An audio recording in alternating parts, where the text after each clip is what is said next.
Hello. Hello, hello. Hello. Good morning. Good morning. Hope he says good morning too. Yes, Void. I added it for the follow one. Only for the follow one at the moment, but we might add more. Yes. I didn't even have to pester him about it. He was just doing it when I looked. Yeah, so if someone follows, Donnie has something to say about it. Kind of, yeah. The Pesmat, you saw the thing! The thing! You guys can unfollow us and follow again if you want to see it. I hope that my chair isn't too squeaky. I'm still on the new chair. It's pretty squeaky.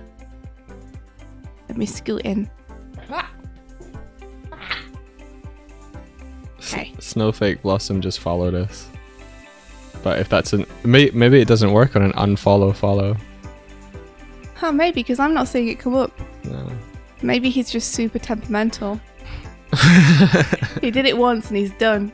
I don't think so. I think maybe Streamlabs knows. It knows. 3 months already, time flies, haha. Ninja Girl Emily. Ninja Girl, thank you. Welcome, Thanks so much. Welcome, you get bacon. You do get bacon. Thank you so much for the subscription for 3 months in a row. Wow. Wah! Wow. Wah! How is my mic levels? Because I look like I go into like maximum red all the time. Are you super loud? Apparently. God, Mike, you're just so loud. Super loud. Don't you ever get tired of being so loud? Doesn't it hurt your voice for you to be screaming all the time? Sounds more clear. Oh, well that's good. There we go. Oh, it's hidden behind the chat. Oh, I need to move that out of there. What's hidden behind? Oh! Wow, is he just super late?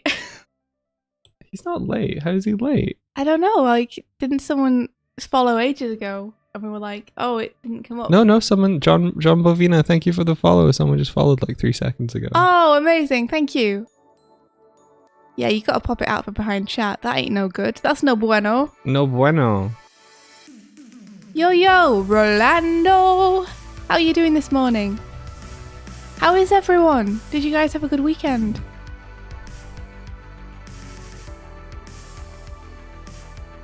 How's the audio level on it? I've got it down a little bit. I can independently turn down the audio level of the alerts from my sound thing. The Pesmat, I wonder if you can use a VPN to buy the show in the US and then watch it anywhere.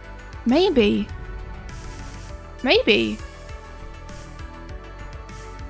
I didn't think of that, but yeah, if you can get onto Amazon or something. The problem is you need to be able to keep logging into it because most of his sites are streaming sites only. I think iTunes is the only one that actually gives you files. Is it? I think so. I I think all the iTunes- other ones you have to log in. I thought iTunes was one of the ones that didn't. I think it does, but I think it just gives you the files in a format that only iTunes can open. Oh, okay. I'm not sure. You had to buy that this episode on Google Play. Okay. Is your screen showable? Yeah, it is. Okay, I'm gonna hop us over there then. Tirizu, guess what you're drawing right now? I can maybe guess. Wait. Pen says, and do you know what I've been doing? What is Bear. What is this? Why is this here? Get out of here. Are you doing that right now, Tirizu? I'm on the wrong one. I meant to be like- on this one. There we go. Have you even slept? I went to sleep and woke up. It feels so soon since we had that conversation because I had it just before I went to sleep and now I'm awake. No, wait. Click. Everything's fine. Is it? Yeah, there's one called Animorning Challenge and there's one called Animorning Challenge Swifty, and I clicked on Animorning Challenge like a fool. Ooh. How about you want an invite to the Rise server? It's Tiramisu that you'd have to talk to about that. But since you are a cool dude, TM, and a good friend, and also a good Rise fan, like I don't see why you wouldn't be able to.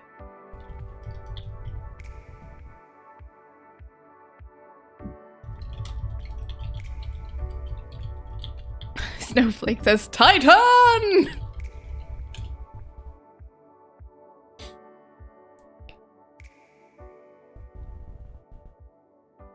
Yeah, Habbo is an extremely good egg. The goodest of all eggs. The The purest of the eggs.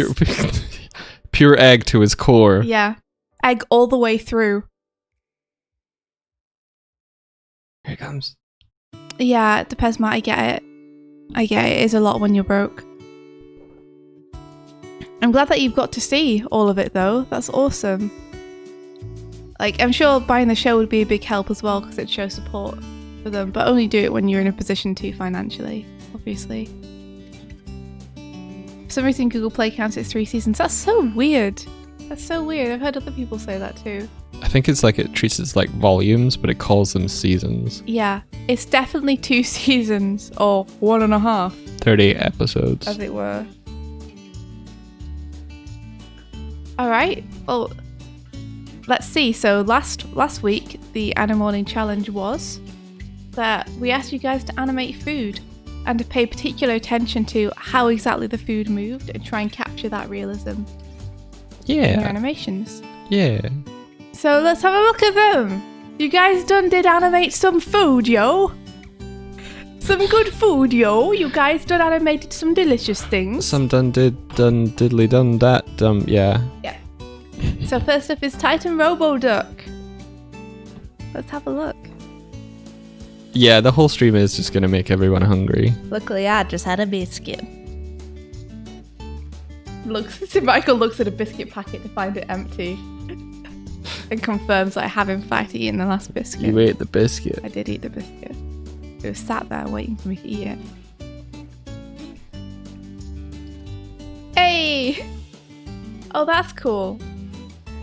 I like the way you have that second shot of everything being scooped into the pan. So, is it Titan Robo-Duck?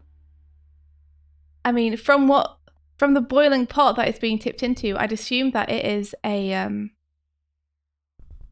assume that it's an onion.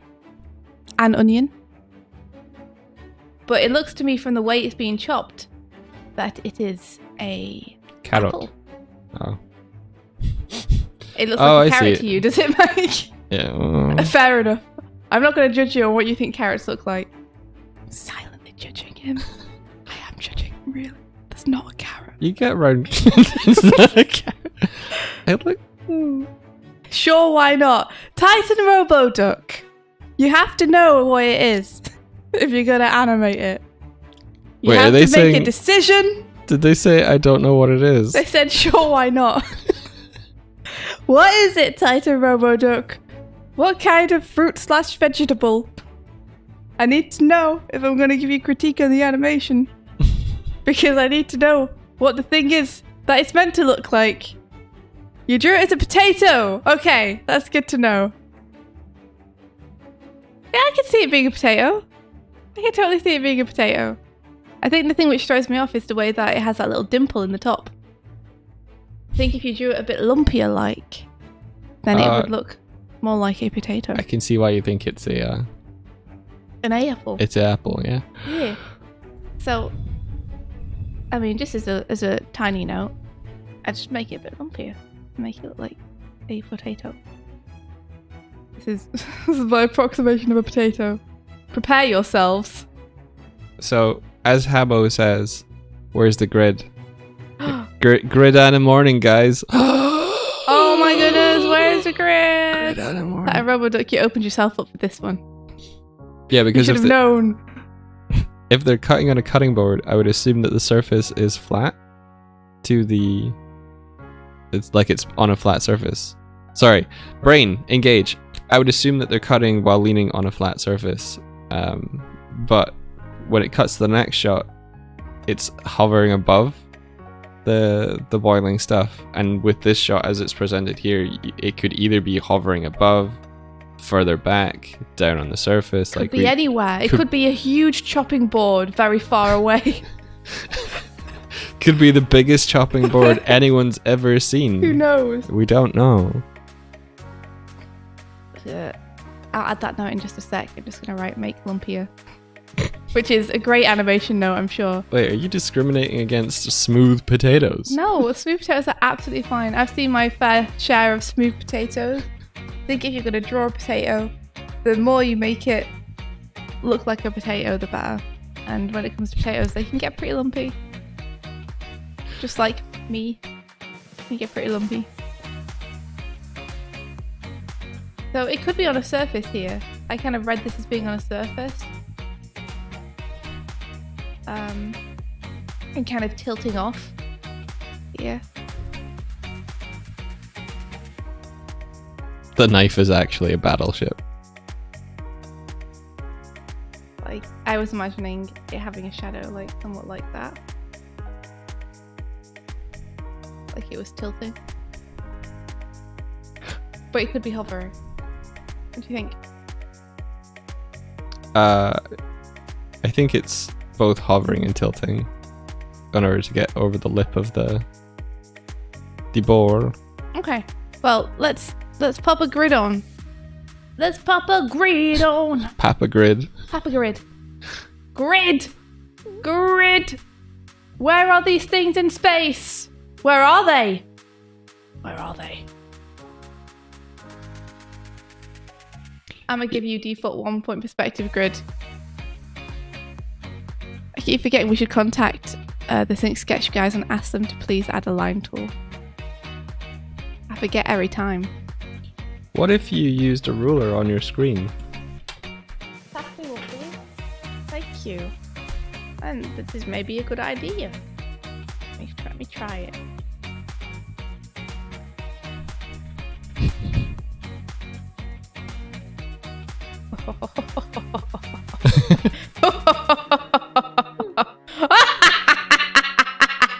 No one can stop me now! Nobody can stop me now! Ah! Ah! The power! The ultimate power! Yo! This is fucking insane! So cool. We cheat the system. Yo.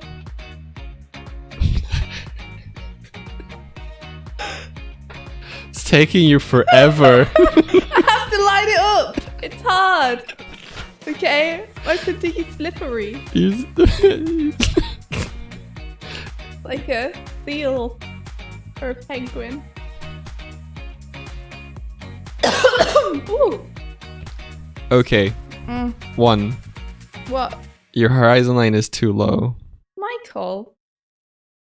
What? Can't believe you did that to me. Just when I finished doing the ruler and everything. Why'd you have to wait till I did the ruler? Can you not move the thing afterwards? No. Oh. I had to effing redraw the entire thing. Are you kidding me? Okay. Okay, yeah. So maybe I did. Maybe I did do the horizon line too low. Maybe I got carried away. Maybe I won't use. Maybe. Oh shit. Oh shit. These are the animation critiques that you all come here for, right? This is the professionalism.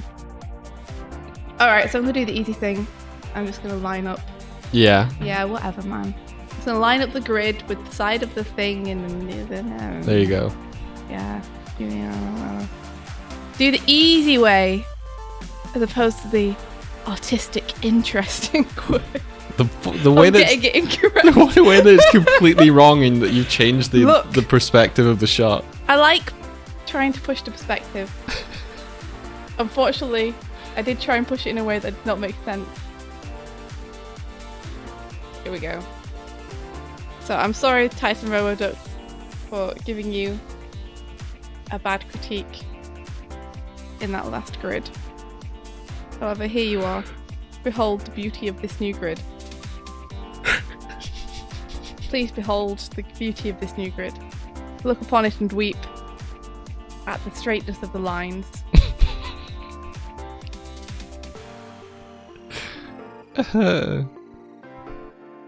Wait, Tiff says if you place your pen on the screen, you use it to point for the ruler. Oh, I see what you're saying. I think that the ruler would push the pen across the screen if I tried to do that. It's quite a heavy metal ruler. You do Weeper's straightness. Ah, Havo!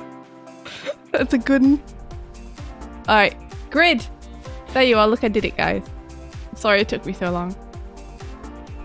But that will give you... And that's all the time we have for on this critique. Stop! That will give you the... that will give you what you need, basically, to be able to place it on the ground or the surface. I think it might be worth extending the chopping board out this way as well, a little bit. Make the chopping board a little bit longer. Just because at the end, if the perspective is quite flat down, then that potato is so close to the edge, or the chopping board is very short. So I think if you just elongate it a little bit, that will help. Elongate! 13 entries today. And then I like this chopping motion that you have. Like, it's really nice to see the skin slowly get taken away more and more with each chop. That's super nice. If you wanted to go even more advanced, like, you might want to keep that exposed bit of skin on the bit you're chopping off. If you know what I'm saying. So here you chop off a bit, but it would have this like little bit of exposed skin just here from the previous chop. I'm still just angry that they're using a meat cleaving knife for cutting potatoes. Look, if they're like me, they'll use whatever knife they can get their hands on. Minus points. You can't minus some points for their technique in cooking. This is supposed to be real. Well, maybe it is real. Like I said, I use whatever I can get my hands on. And it seems like it shrinks a little bit here. Maybe you're reusing from the previous chop. But it looks like the potato that's already been chopped shrinks in size. So watch out for that. Maybe, but that sort of knife, the action of cutting, you use a chopping motion. Like, you use the weight of the knife and it comes down and cuts through. Whereas if you're chopping a vegetable, you want the blade to be running across the surface so that it cuts through and down. And those knife edges are usually rounded so that you can have a slicing motion, like a sweep. Yeah, that's if you're a good cook. The person who features in this animation might just want to use a meat cleaver and just do it like this. I get you though. Let me see. Because the point of contact here that they're using is basically hinging it on the board itself. And then using the blade closest to the knife to chop down, which I can see someone doing. Is that not something which people would do? Because I can see doing that. I'm a look-up reference. Okay. Show where it's been previously chopped.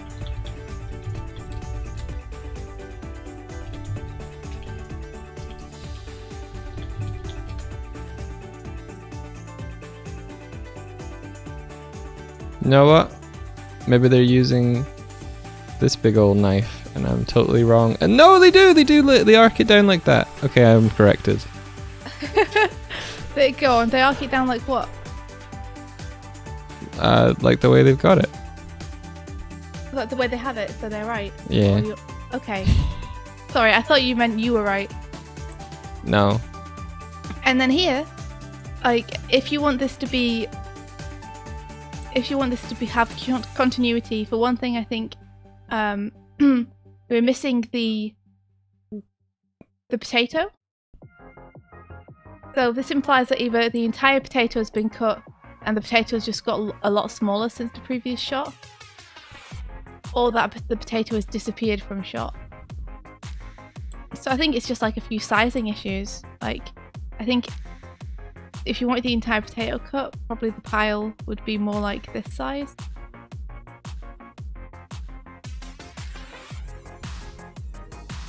Because even though it's chopped, it's going to maintain similar mass, right? Because you've essentially just split it into parts, but it's still the same object.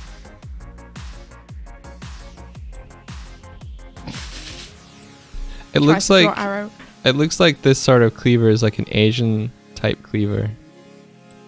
Because all the ones that were coming up, they've got like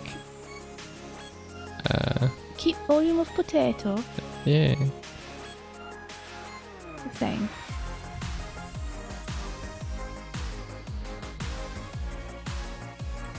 And then I think just like little things like giving the cleaver a little bit of thickness.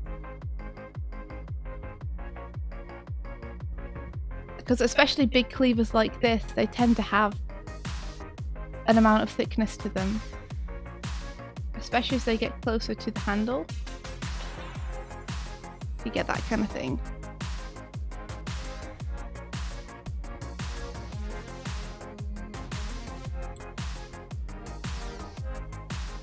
And if I was super nitpicking, I'd say that I think the bowl should be a little bit bigger compared to how it was in the previous shot. It also seems to be a bit fuller than it was in the previous shot. So just watch out for stuff like that in terms of like the continuity between the shots.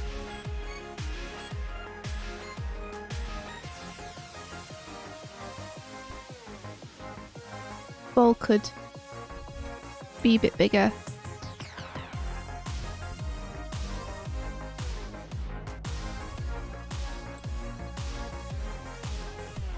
To match previous shot. I'm just watching this dude use the Asian cleaver to just cut everything. And then obviously you have the grid again. You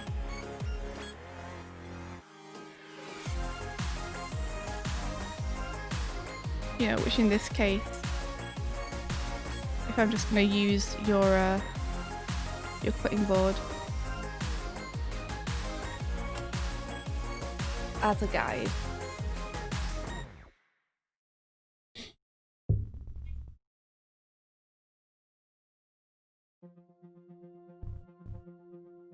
It's like this kind of thing. I'm just going to pop the horizon line here, because why not?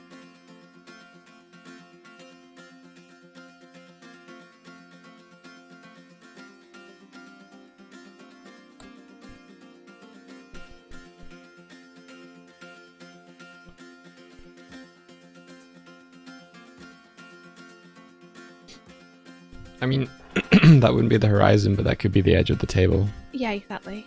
Sorry, I didn't mean to call it the horizon line. Yeah, I'm going to pop the edge of a table there.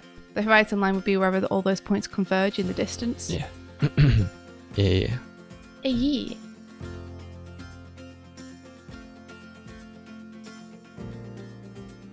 You're enjoying using your ruler.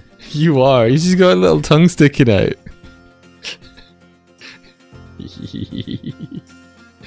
Aww. Hard to use. Is it? Oh. My pen doesn't always draw. There we go. There you go. Remember your grid!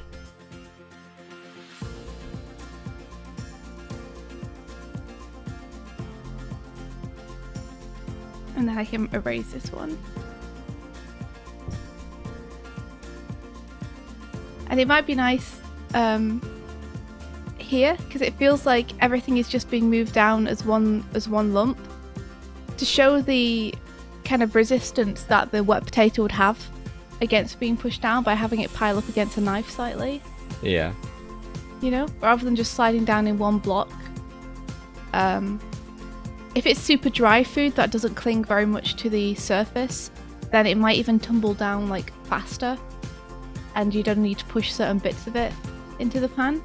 If it's wet food like potatoes, for me they tend to like pile up against the knife as I'm pushing them. Mm-hmm. That makes sense. Yeah, so you know, look to change the shape slightly here to maybe have it pile up against the knife a little bit.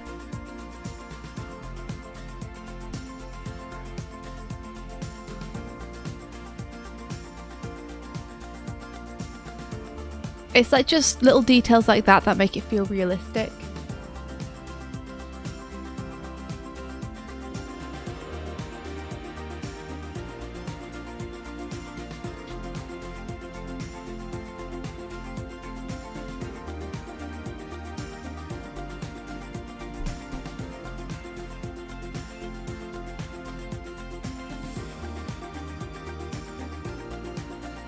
And then just things like when you have the splash go into the bowl, and I know this is probably a time thing, having the splash actually like distort where the bubbles are rather than just go over the top of it.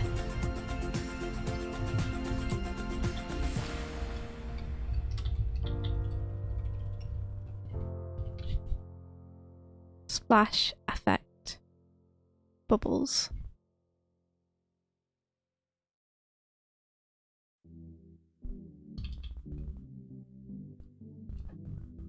I think it'd be nice too with this this knife to give it a little bit of an ease as well, because right now the way that it travels down is very even.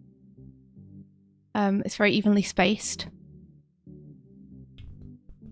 Whereas I think maybe either slowing it down when it comes to the bowl, or you could speed it up when it comes to the bowl.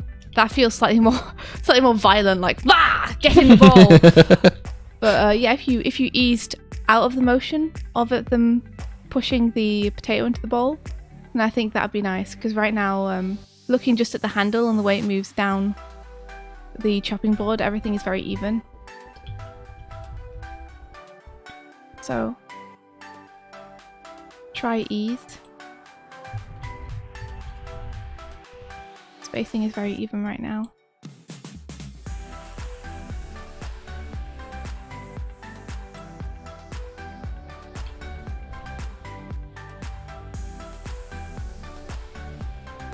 Yeah.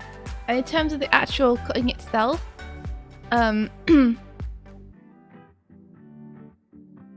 like the motion that you have on these pieces folding over. That's like the nicest part to me of this animation. I think you've done that really nicely.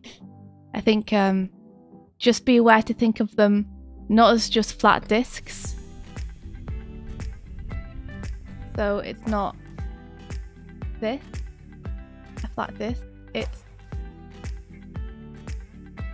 this. Yeah, it has a volume to it.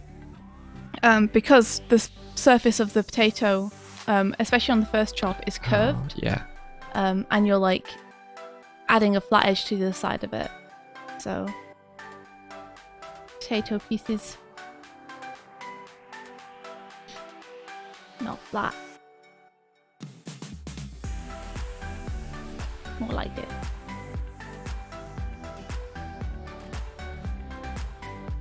For the knife motion itself, which is just one frame up, one frame down, like, I think that does its job and works. It does imply that the potato is very, very easy to cut through, or that this knife is very sharp. If you wanted it to feel more realistic, I would suggest maybe having it be initially fast and then ease into its position at the bottom of the cutting board, because that would imply that you start off with a lot of force, and then when the force of potato meets the force of the knife, your motion slows because you meet the resistance of the object you're trying to cut. Yeah. So you get that initial burst of you pushing down, and then get to a point in the potato where the resistance is too much, you need to push harder to get through it. Yeah, I think that with the kind of knife, like that white knife is cutting, since it's such a big knife, it's probably using the weight of it to cut through as well. Yeah. Do you think it would be that fast? But those ones will be really, really sharp. I was just watching a video, and like they cut through things really quite smoothly. Alright, does it do potato as well and stuff? Then it's fine. Yeah. Alright, Yeah. well in that case disregard what I said, 'cause I think that is one of those knives. Yeah, I think you're used to like cutting with a I'm blunt used to cutting knife. with bad knives. Yeah. But So yeah. do keep that in mind. if this is one of the knives that can cut through very smoothly and you've seen them do it, like, then that's totally fair. You can disregard that note. I would say though that the way that I saw them cutting was they would position It's usually used to cut like thin strips and stuff, but they position it at the top of the thing and like bring the knife all the way down. They don't lever it like that. But that's What do you mean they position it at the top and bring it all the way down? let me find. Do you mean they don't? Do you mean do they not lever it against anything? I'll show you.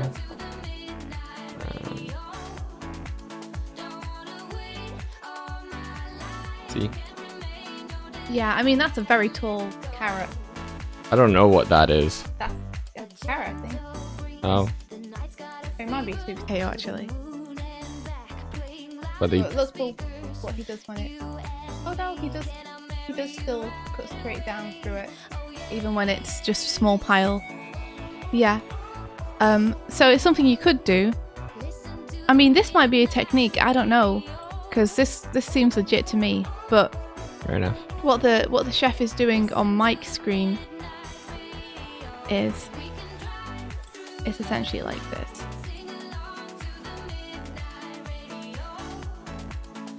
And he's actually holding it even straighter than this. It doesn't have the slight tilt I have. It seems like the chef is deliberately trying to get the knife to be straight, like above the piece of vegetable he's cutting. That was quite good to see. And then it just goes straight down like this.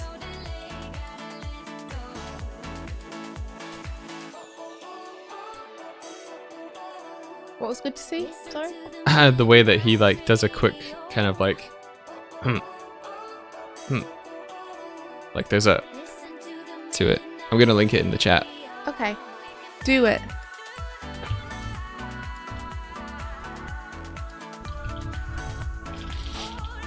Hinky Pink, you gotta retweet the hype tweet. What? Are you retweeting us saying that we're live? Oh, thanks, Inka Pink. That's pretty nice of you. Thanks so much. Aw. I said don't come in if you're feeling hungry. Yeah.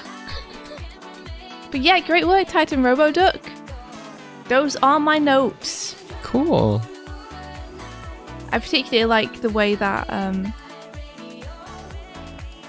I particularly like this first shot where you're slicing through and each time you're getting progressively further and further into the potato. Potato. Nice job. You're hungry for animation. Thank you, Titan Roboduck, so much for taking part in the challenge and for submitting. I hope that was helpful. I hope you had fun animating food as well. I'm just gonna check the spreadsheet to see whether Titan Duck said anything. Oh, that's a good shout. Also, in the please notes. check Blah Blah Neebs as well, because Blah Blah Okay. Neebs is next. Let me see.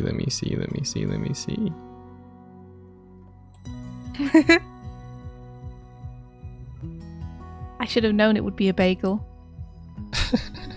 Of course it would be a bagel. Okay, so Titan Robot Duck said, I struggled with the red line, how I could keep the viewer's eye where I wanted them. Oh, interesting, yeah. And I think you did that quite well, Roboduck.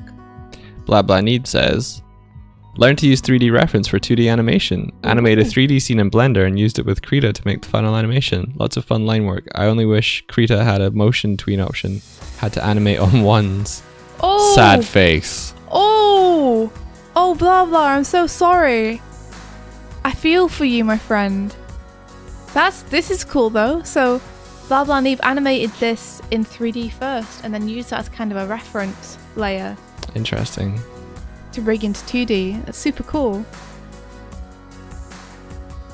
Blah Blah should have just made every single animation they've ever made, says Bert. They're all bagels. Alright, let's have a look. Ooh. Ah. Stab. That's quite a violent stab at the end there. Oh, again.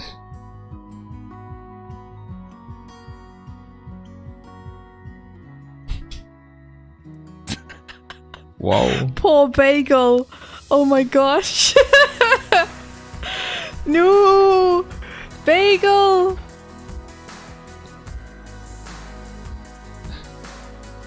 No. Wait, are you drawing yourself? Yeah, I want to give Bagel a hug. Bagel, no, I'm sorry.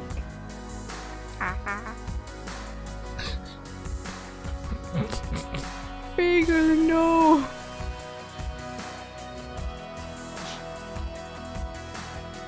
Anyway. And indeed. Yeah, I wasn't expecting a 3D knife. That's really cool. Okay, so there's some stuff I really like about this animation. I really like the way that you're showing the food deforming as the knife pushes into it before it actually slices through. Yeah. To show the softness of the food. That's so nice. Like, really nice job. There's like, I think because you have it on ones, the slight boiling here almost feels jelly-like to me. Oh. So it almost adds like a kind of jelly recoil. That makes me think of like flan or something. So I think if you're able to just smooth that out a little bit,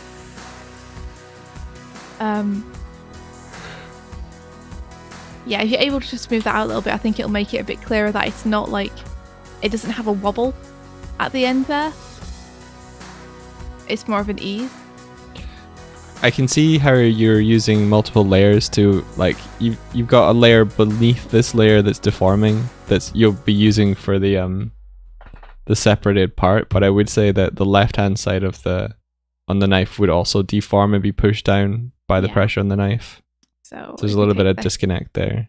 This frame, then we would have this as well. Yeah. Let me put on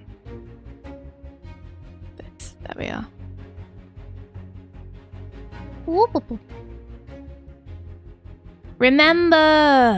Remember who you are. You are the one true king. Remember this side. Deform as well. Damn, I want a donut now. You've done it to yourself. I would say that the sensation I'm getting from this is donut more than it is bagel. Maybe it's meant to be a donut. Yes, if it's meant to be a donut, success. Great success. If it's meant to be a bagel, I feel like the bagel will be slightly harder to cut through and might even require a bit of sawing action. Gotcha. I Wait, think the softness of the... Is bagel a donut boy, or is bagel is a donut because it's got frosting on them? Okay. Yeah, I'm pretty sure bagel's a donut. Okay. I just always get confused because bagel's called bagel. We got it! Did you hear it, India? No! You missed it. You have to make it louder so I can hear it. Make him say yes. Make him say yes.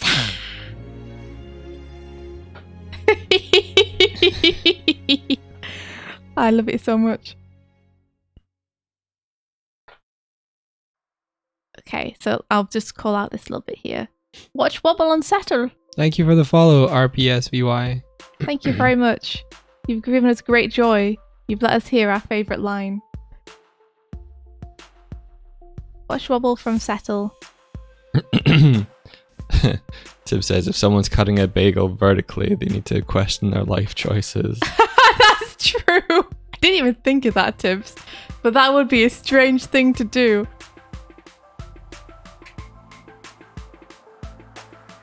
You guys will just need to find us more followers so that you can hear Donnie. Excuse me, Michael. Stop. I swear, I'll throw things at you. Refollows don't work. Coffee Doodle. Yeah, unfortunately, Donnie knows. He knows. It might actually be a setting. Oh, maybe you can turn it off then. And then we can abuse the system. I'm not going to turn it off. Oh, why? Because we'll just have constant, let him say yes. I mean, isn't that what we wanted? No. I want... We want to celebrate the uniqueness of each new follower.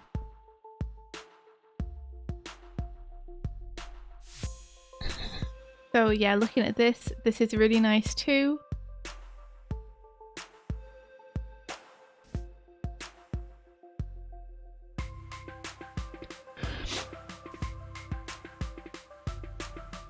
There's a slight spring to this as well, I think. I think you don't want to overshoot the settle here. I think if you overshoot the settle, it makes it feel more jelly-like than it is. I think you want to favour eases.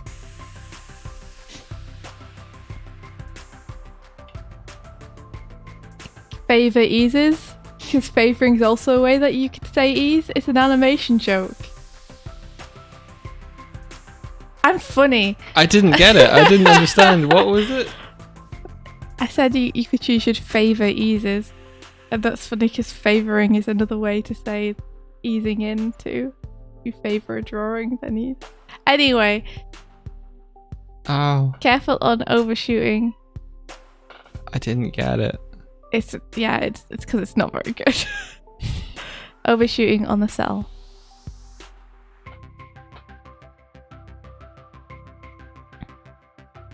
Favor eases. Buffy, there's no food to give you. I've fed you. No. Eases for a softer feeling.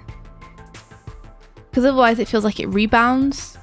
And that makes it feel like it has some kind of gelatin in it. Whereas if it's a cake, it feels like it would be more like slowly re-inflating itself with the air bubbles inside it.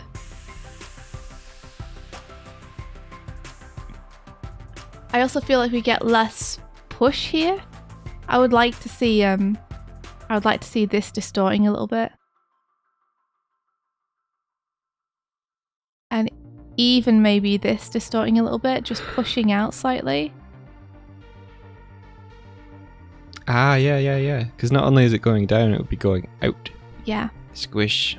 Push, especially since now you're less straight at the camera. We'd be able to see the shape of the side distorting a little bit more. Push out very slightly. This is very subtle, which makes it kind of difficult, but it'd be worth it. Trust me. If you get this feeling right, it's going to be so satisfying. Push it out very slightly, and then distort here too.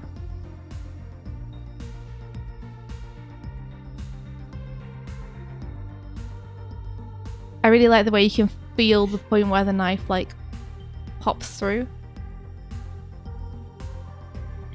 I think maybe the knife feels like it goes slightly too low here in comparison to where the donut is on the plate. Yeah. Feels like maybe it should stop like here.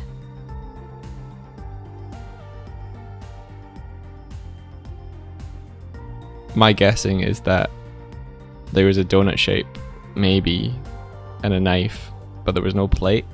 Yeah. In the 3D reference. You know what would help?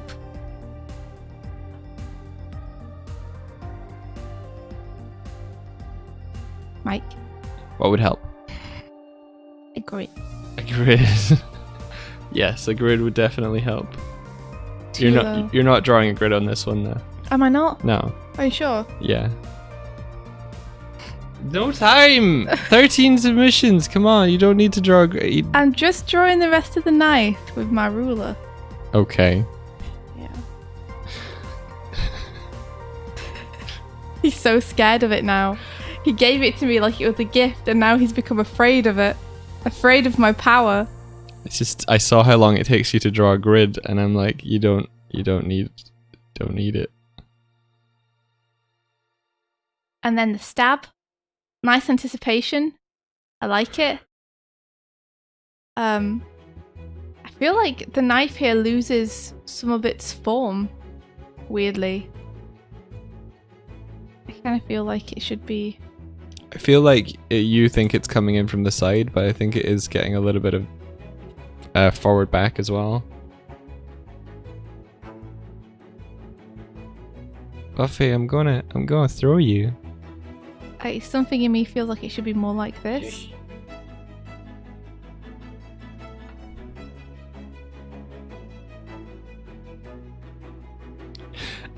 The India emote with the knife is not really a knife, it's a ruler for grids. Yes!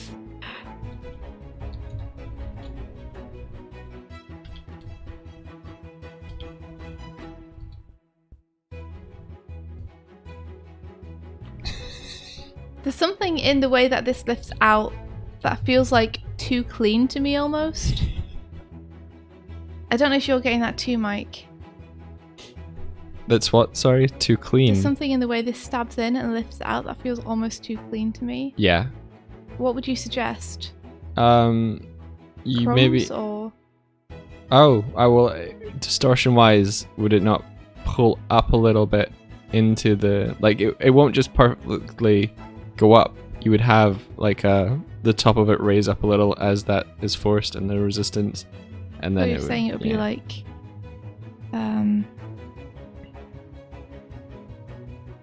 more like that kind of thing.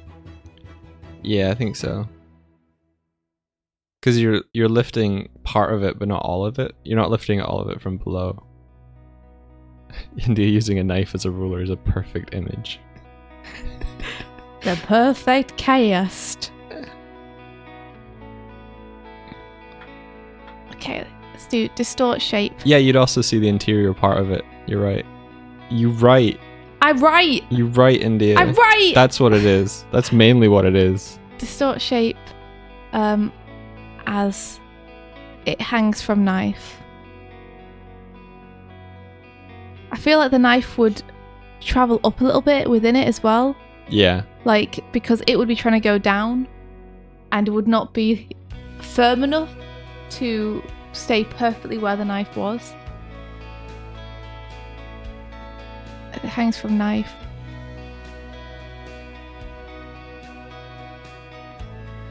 So I feel like that bit would travel up a little bit. Just a little bit. Got a rule. Rule's got a rule, rule.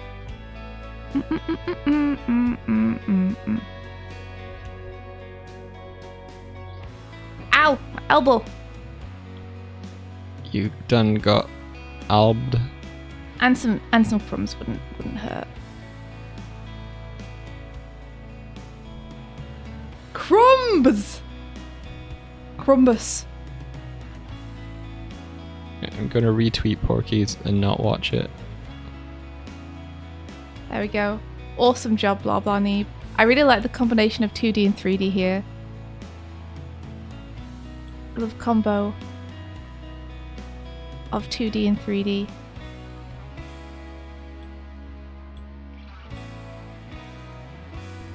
That's super fun. And you've obviously paid attention to like the subtleties of how things move. I think a few very small changes would like really help this sing. I think you've got a really solid start already here. Super cool. We could go and put her in the kitchen and just like leave her in there. I don't know if that's where she wants to go. I think maybe if she only had a little bit of food, she's probably. I mean, she had a fair amount. It was a usual portion. We're on to Summer Sunset 2007. Hey, Ola, good morning. How are you doing? Breakfast acquired. Heck yeah. Let's watch through while Mike is upstairs dealing with Buffy. Cake. I want cake. Cake is good. Cake is great. Makes me hungry. So, first up, nice job. I like it. I can tell what it is, so obviously you've done a decent job. I think when it comes to the layering here, you really want to make sure that the pink fill that you have underneath the line is on top of the cake base shape, so that you don't have to worry about having these double lines here at the edge. You can make sure that it's completely obscured. Can I? Ooh, look at this, fancy. I can flood drop. Like so. I think that'll just help, especially because the shape is distorting over the top, right, with the icing, because the icing's so thick that it's kind of distorting the shape of the cake as it pours over it. So I think it's going to be much more easily visible if you make sure icing fill is above cake.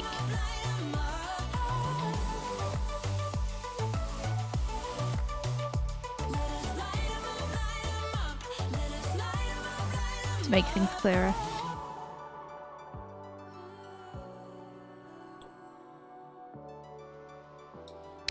Oh. Okay. They had one, and then they've done a cleanup version, and I think they addressed that note Oh, okay. that you're giving. Do we have the cleanup version uploaded? We do not. But I can show it to you. Can you upload it? 'Cause if you can, then I can refresh. Okay, that'll take 2 seconds to do that. Okay.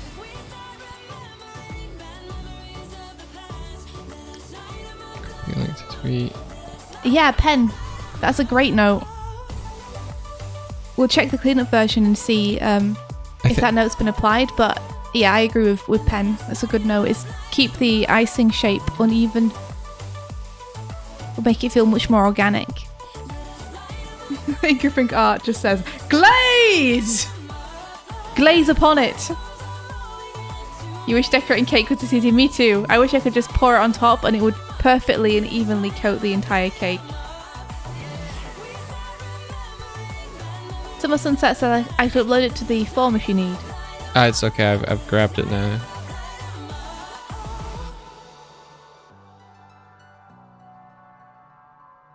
This does make me want cake. The only reason I saw it is I was like looking through the tag and retweeting people, and I'm like, oh, there's 2. I think he's missing an explosion, but that's just personal preference, says Ola. Man, cooking with you sounds exciting. Yeah, refresh, it should be there. It's called, well, let me actually rename it. I think I'll be able to see which one it is. I'm assuming it'll be at the bottom as well.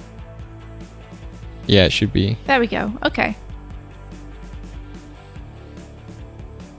Yes, that note got addressed, so that's super cool. Thank you for letting us know that you'd done that.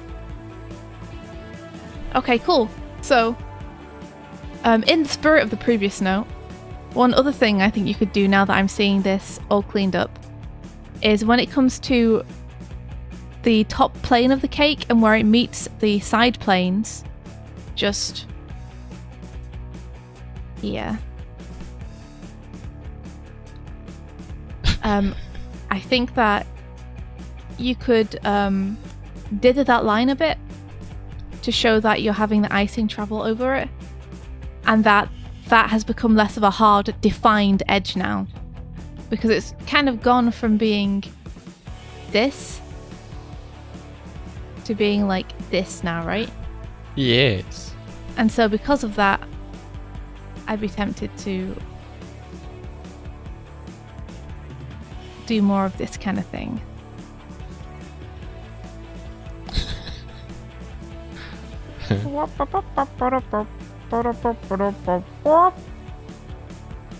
Is there a cake called a Granada? Probably. I mean, there's as many cakes as you have You could name a cake a Granada. imagination. Yeah, I could make a cake and name it a Granada, and then what do you know? There's a cake called a Granada.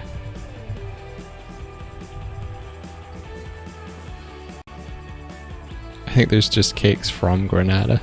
Take me home, oh mother, father, take me home from Camp Granada. I think that'll make it look more like the icing is traveling over it. So, do this dividing line.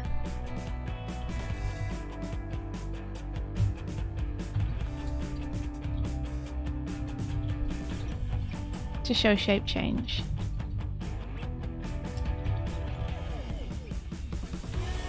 To show that you've softened that divide, you know?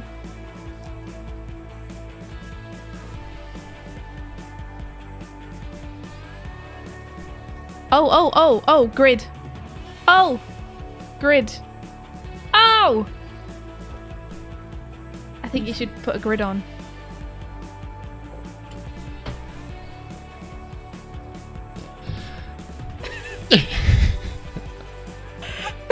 Okay, I'm just gonna use the Doig Swift like cut emote to call you out for that.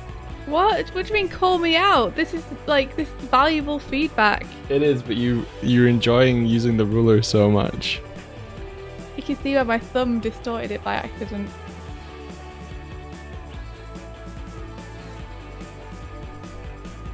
I can't draw, my thumb's in the way.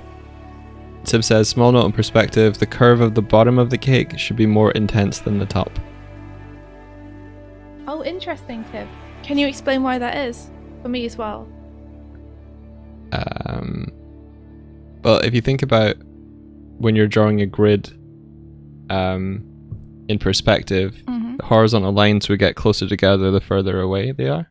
Yeah. So if you were to draw a circle where the curves go from the midpoint to the midpoint of that square, if it's in perspective, then there'd be less vertical distance between here and here, the center point of the square to the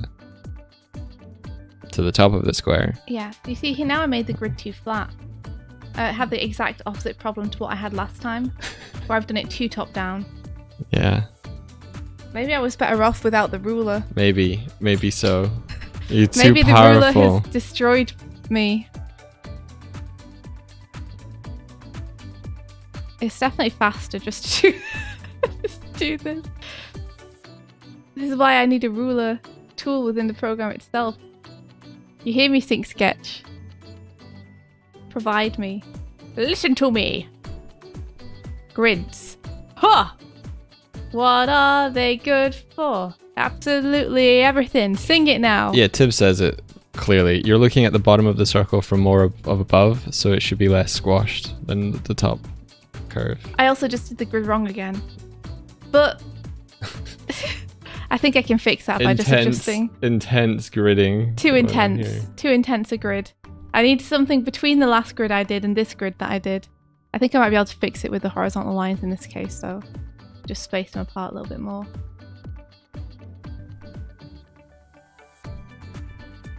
But yeah, please consider grid is my note. And you can work out the perspective to be right when you do it. It would be something like this, but this might not be completely accurate.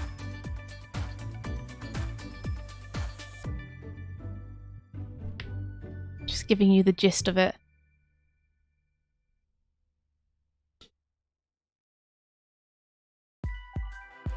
Grid! Tib says, you're going to struggle, India, because the top and the bottom of the cake are in different perspectives, so you can't match a grid to the drawing. Yeah. Let me move this back to the beginning so it's like the first note. And then let's add Tibbs's note here. And let me put on the tracing paper so it's easier to see. That'd be more like this is what we're thinking, right? I think it's more this line, bring this one down. Or the top one? Yeah, so the top one would have had more of a flatter curve than the bottom of the curve of the circle. Are you sure? Because the icing pours onto that? Yeah, I'm pretty sure. Okay. Only slightly though. Only slightly. Yeah. This? Yeah. India was doing it right. Okay, I'm sorry. Okay, fine. Okay, here we go again. Here we go again. I'm backing out. Oy vey. Oy vey, indeed. Okay, here we go. Oh, I have some water. Thanks, guys.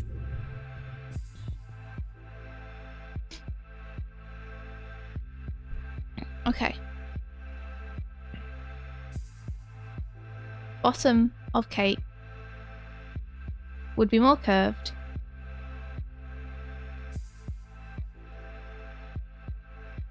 Would appear more curved.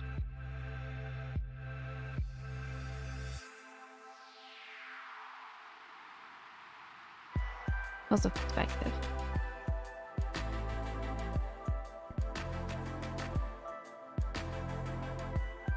I knew that felt right, but I never knew exactly why it was before. So thank you guys for explaining that to me.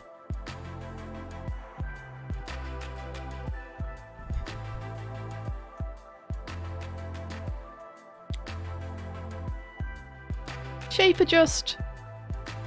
We got 50 viewers. That means we do the 50 viewer dance. Yeah.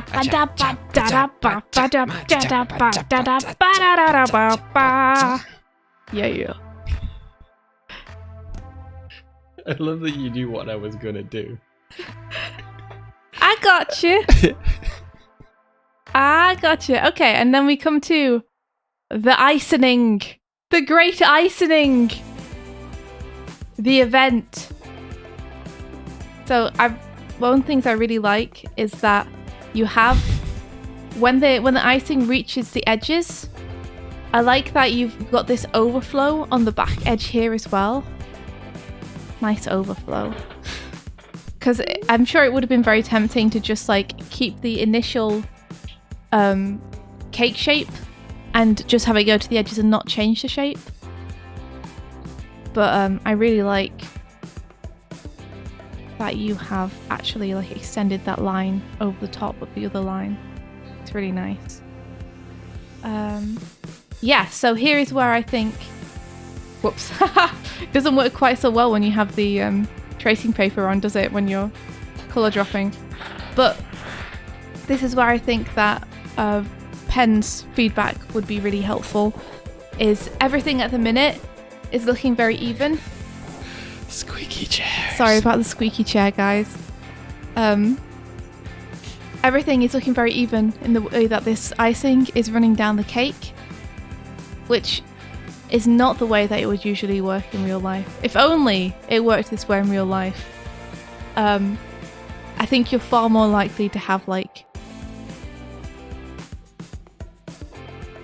So say we keep this.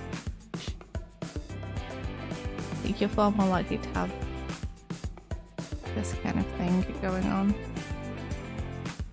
Basically just want to keep it uneven. Keep it feeling organic. If you end up repeating the same shapes too much,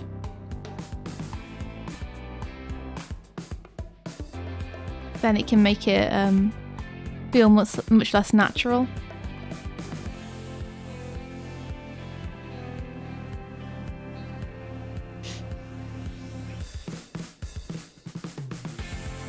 So essentially it wouldn't all reach the ground at the same time. In fact, let me get some reference for this. Hold on. Pour icing on cake. I'd be curious to see.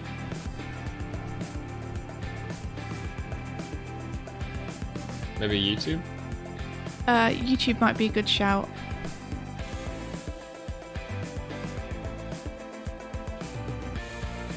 Ganache frosting, that's what I'm talking about.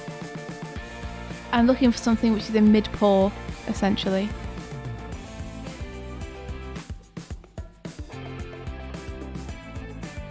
Maybe I can find a GIF of it. I'm sorry, this is probably making everyone very hungry. I told people in the Twitter tweet, don't come if you haven't eaten. Don't step to me if you haven't eaten. Is that like a marble?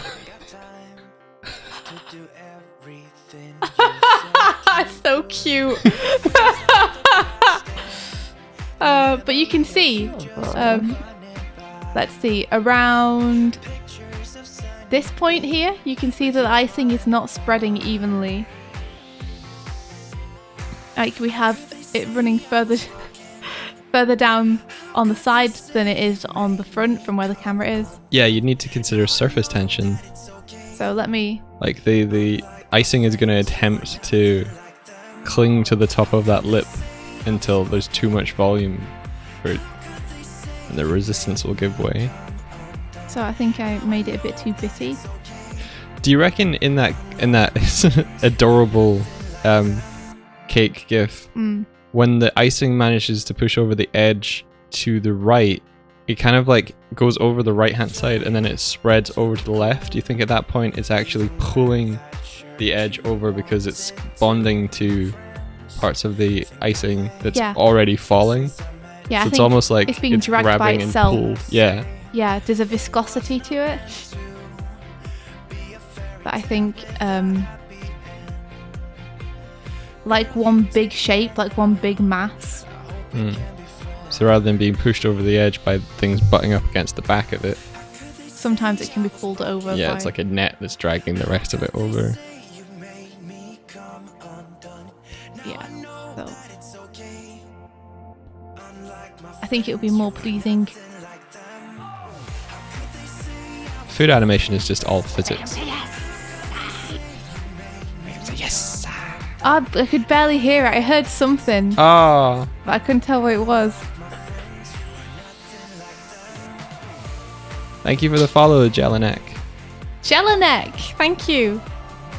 A food-themed name for a food-themed stream.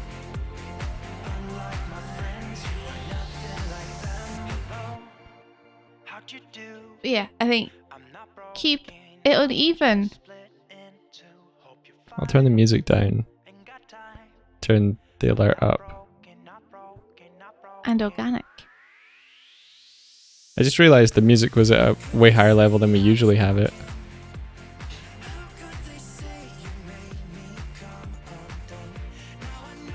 The icing wouldn't cover the cake. Oh, Jelinek is actually a fawn in Polish. Cool. Oh, cool. That's awesome. All at the same rate.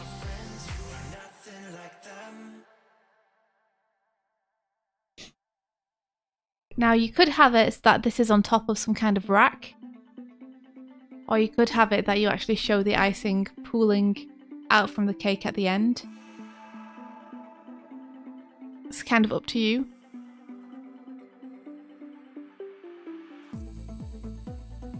You know? Ah. What is it? As long as you eat game, it's food themed. So it's not the name of a fawn, but maybe the name of what you eat. What fawn becomes when it's cooked or yeah, never mind. Like venison. Yeah.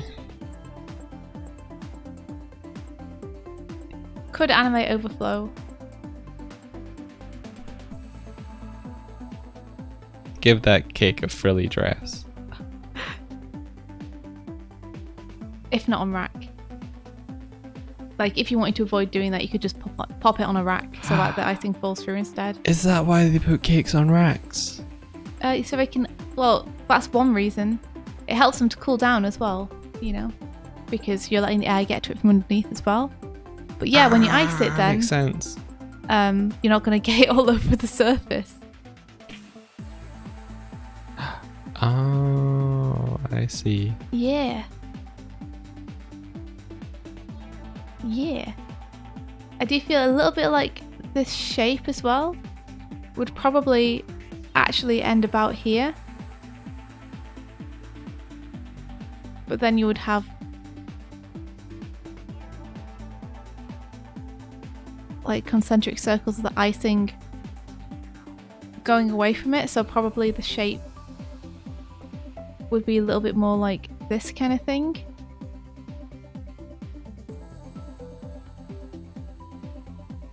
Rather than what you currently have. Just the curve feels a bit too extreme and a bit too low. I think. Make him say yes. Ah! I heard it! Joy! There you go. Oh, my morning is complete. I want to get a longer one that's the... Make him say yes. Make him say yes. Yeah, that whole one. Yeah, me too. Curve feels a bit extreme. Oh no, coffee doodles, no! What is it? Burned themselves on the cake pan. No! Oh wait, what are you making? What you making? Don't be more interested in the cake she making. Be interested in her. I'm sorry. I hope you're okay, Elaine. What are you making? Cloudy King Incorporated, thank you for the follow. Welcome in. Yeah, thank you very much. Did I just read Cloudy Cake Incorporated? Because, I'm sorry, Cloudy King Incorporated. Oh, so like focused on cake right now? Yeah, I was about to make like a, oh wow, you turned up just when we're like talking about animated cakes. And I'm like, no, their name is not Cake. Their name is not Cake. You just think it is.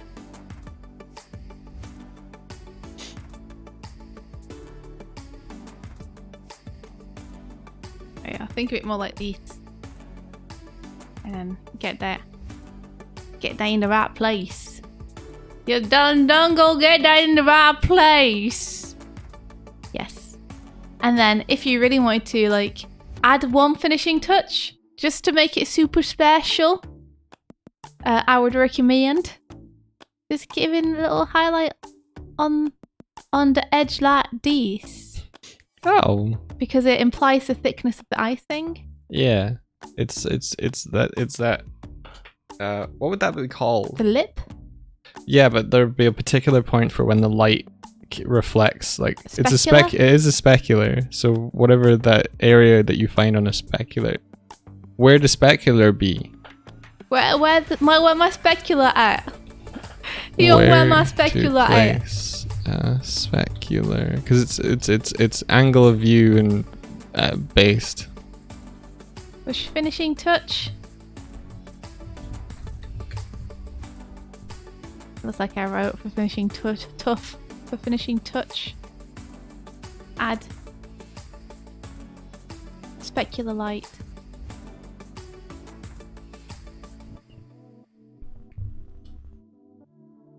See how that do? To edge lip of icing. Coffee Doodles is making an apple cake. Ooh. With fresh apples to imply thickness. You want to make your icing dummy thick. So essentially your icing is like this from the side. And then the lighting is just like hitting off this bit. So you don't want it to be like right at the edge where your black line is. You want it to be in a little bit to imply that lip.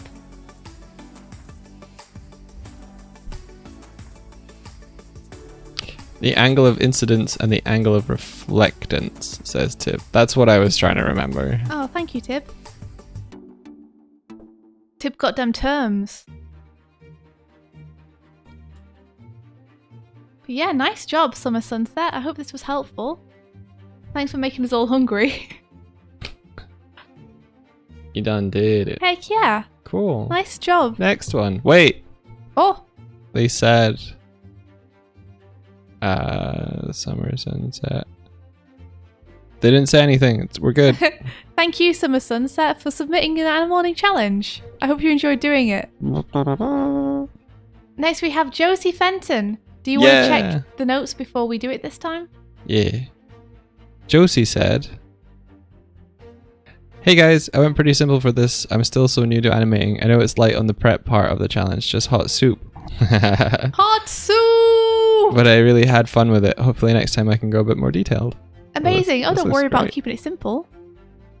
Keeping it simple will help you focus on the motion and the animation, so... Yeah, it's cool. It's cool. Alright, let's have a look. Bonus points for hot soup. Oh, the hottest of the soups. The boilingest of the soups. Nice job. Okay, I think I can think of some things. To help. What? Sometimes it can be hard when it's so simple. Because you're like, well, it's simple, so just like... there's not a lot of complex stuff to call out. But I can see a few things that I hope will help. So, the first thing that I noticed was just the shape of the soup within the bowl itself. Mm-hmm. To me, it feels like this edge isn't really lining up with where I would imagine the curvature of the bowl would be going. think I would imagine it a little bit more like this.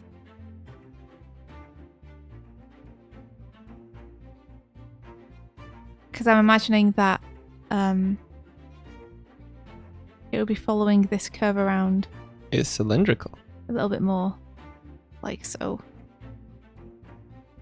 So and that's an easy fix, I just adjust that shape a little bit. Unless it's on a slanted surface, because it does feel like everything's slightly going over this way. Like the bowl is leaning slightly. Because otherwise, I feel like it would be more like this.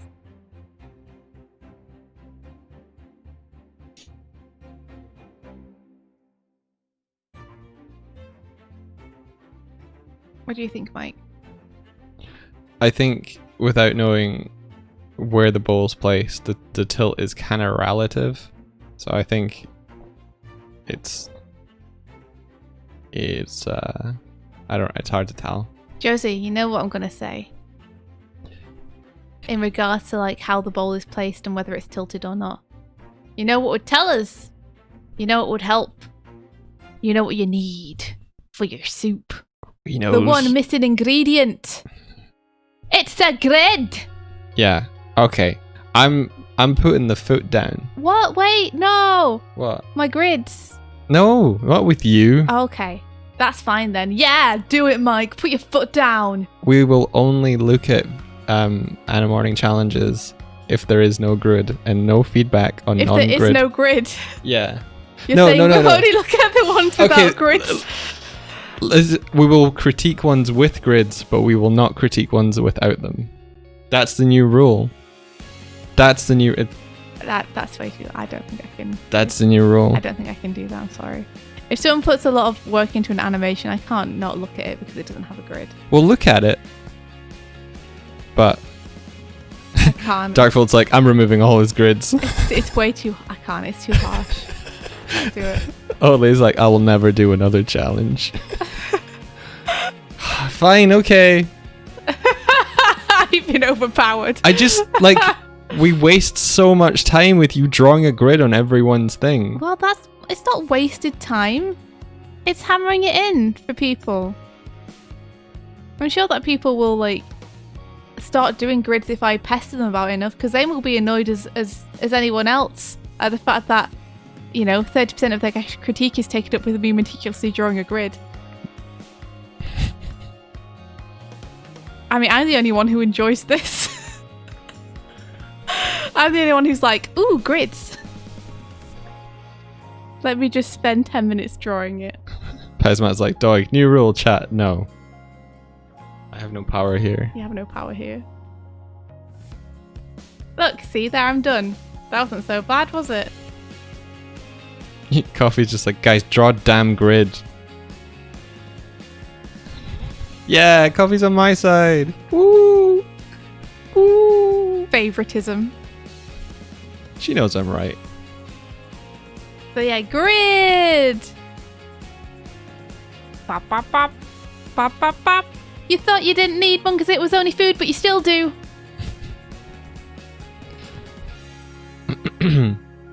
Okay, so, and then the other one was a shape adjust. Shape adjust. And then the other thing that I saw that I think we could improve a little bit. Procreate creates a grid for you. Oh, that's awesome. Heck yeah. You use Procreate. Do you know how to use the grid in Procreate? No, I don't. I've never used a grid in Procreate, ever. I always just draw it. Like, it's frustrating because I've done thumbs for storyboards in Procreate. And if I knew that it would just make a grid for me, that would have been way easier than me drawing a grid for every single panel. Under Drawing Assist. Don't encourage your laziness, India. Wait, I'm not! But that's, like, that will help you. Because you'll still have to make sure you place it right. No. It's not. They're talking about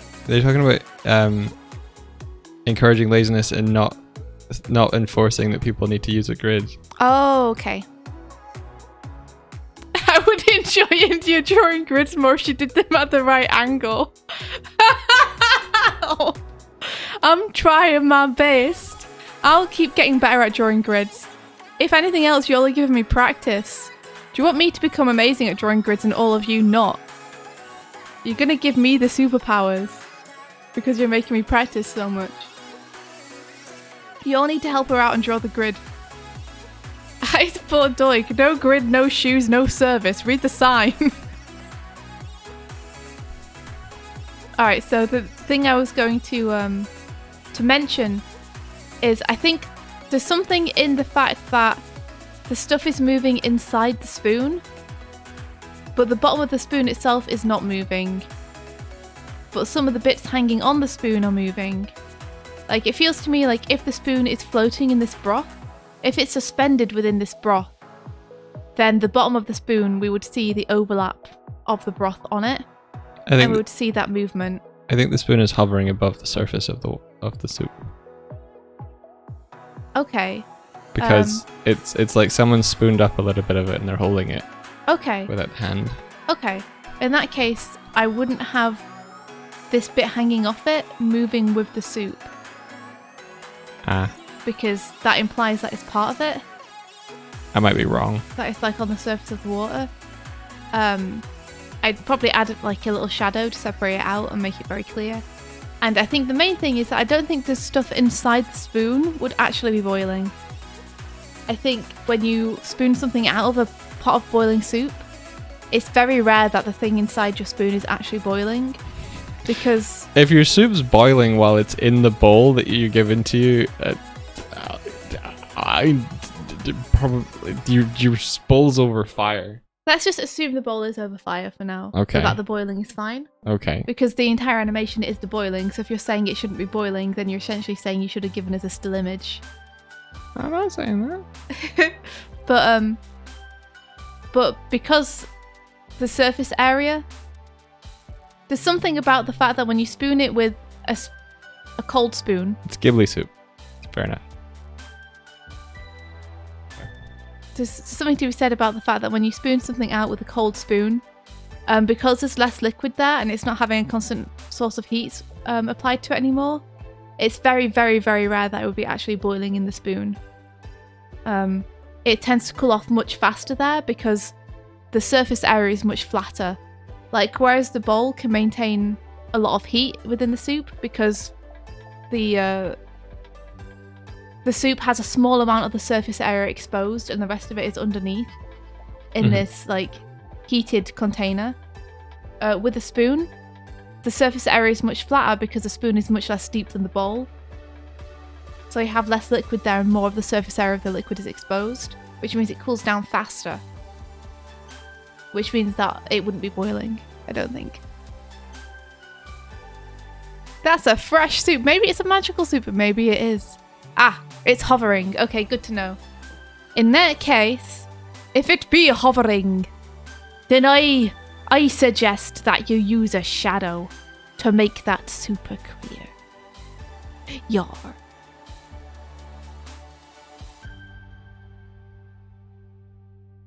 I'd be tempted to do this kind of thing.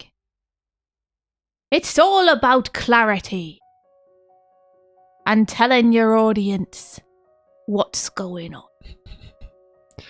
If you had a daughter, I think you'd name her Clarity. My name is Clarity. I was born on the seven I'll seas. say it only once. Your name is what? I have failed.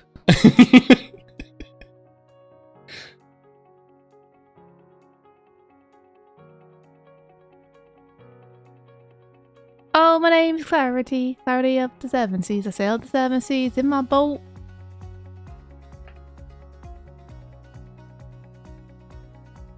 Papa. There you go. It's shadow. And you need only, like, indicate that slightly.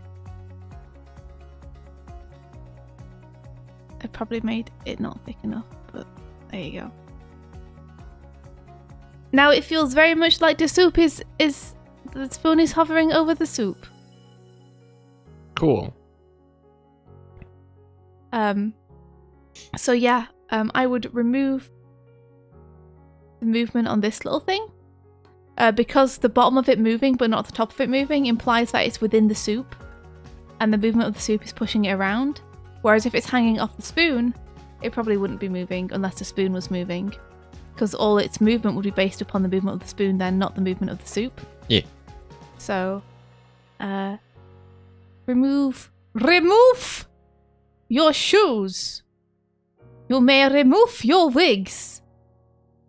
Every time I say remove, the witches movie comes into my head. Oh yeah, they do that, don't Yeah. they? You may remove your gloves. Good movie. My mum used to pretend that she was a witch, Oh my god. and she would say, terrifying. "I'm the witch with long, scratchy fingers." And then one time she'd made soup, and that's why this story is now doubly relevant. And she was like, "If you don't eat your soup, I'm gonna throw some at you." And she like picked up a spoon and like held it between her finger. But she thought that there was no soup on the spoon. Apparently. And then she like pretended to flick the soup. But she actually did. Upon realizing that the soup hit the wall behind us and went up the wall. There must have been like a residual amount of soup and the force made it slide and fire. So yeah, there's a story for you, Mom. Soup inside spoon.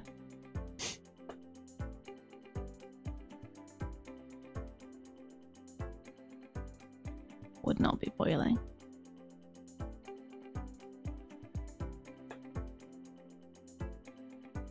Ta-da! There we go. And now let's have a look at the movement of the rest of the stuff. It is a very Ghibli soup. I like it. Why did your mum sound like a 6-year-old? I think you want to just watch the consistency of your shapes here. Because there's a lot of boiling lines. Ah! It's a joke. It's also true. But it's the boiling lines because the soup's boiling and also it's animation terminology. Oh, we have a good time here. Anyway, so things like if you keep an eye on this, then you'll see that the location of these little dimples on it change quite a lot. And the overall volume of it changes quite a lot between frames. So just keep an eye on your consistency of shapes. And I know it's a pain. Like, I understand that it's one of the big challenges of doing food animation like this is the fact that there's so many different moving parts. Like, you say that this is simple, but it's in fact incredibly complex when you have like so many little pieces of food floating around, all being motivated by air currents coming up from underneath. You know? So, I guess the main things I could call out that I think would be easy to fix is the shape language here. Thanks, Donnie. Is the shape language here. Like, this is universal shape language for water, so it makes sense. However, in a soup this thick and viscous, actually you would probably have much less of a wave shape going on. And it would be more just like submerged like this. Like the shapes would be much flatter. If that makes sense. Like the thicker a liquid, the more difficult it is to motivate it to move. And so when it comes to the shapes of the food sitting in it, the less that the shape of the broth itself has to change to accommodate it, even if it's boiling, the better. So in my experience with very thick tomato soup and such, we'll have these like, we'll have the liquid more or less just molded around the shape of the vegetable. And then the boiling will come in the form of these small bubbles and pops that you have. But not in the form of like small waves actually being made within the soup itself. So essentially watch shape language.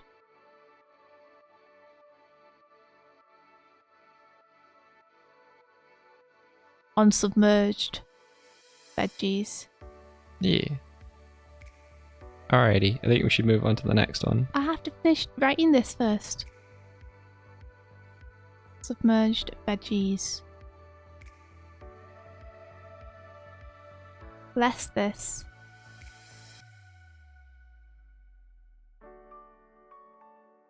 And more this.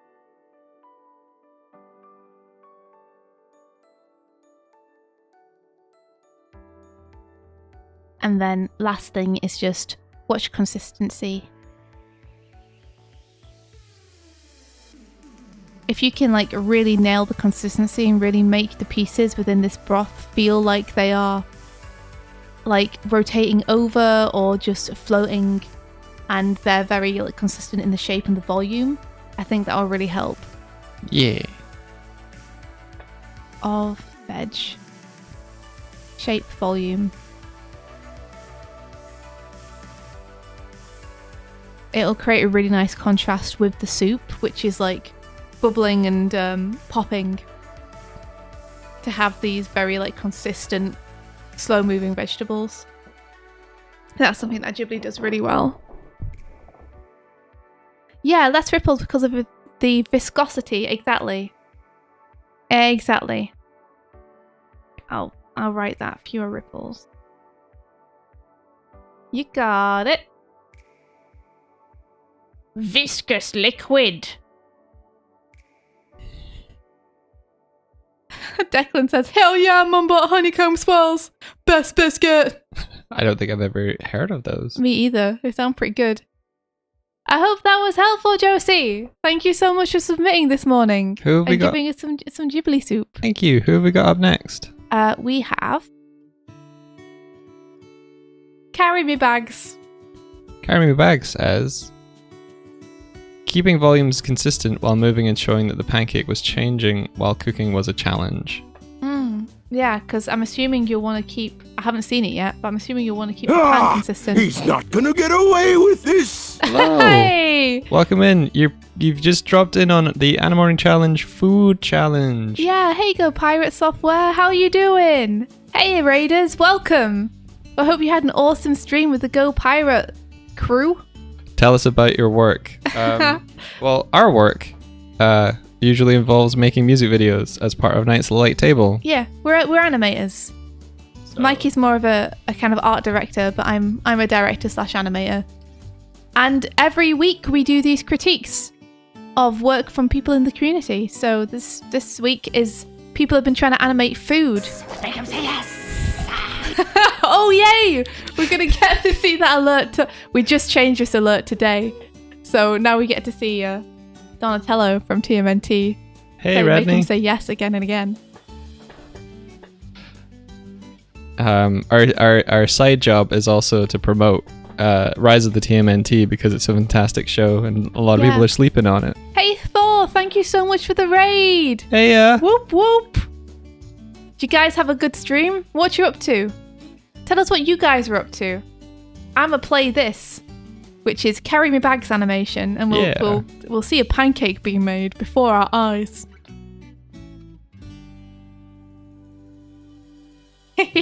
oh, nice. Yes. I like the flat color style. Me too. I like the way that when it gets turned over, you get to see that nice little browning on the pancake. And then the splitter splatter is nice touch. It is. This foot is super nice. Let's see. What can I call out here that I think we could improve?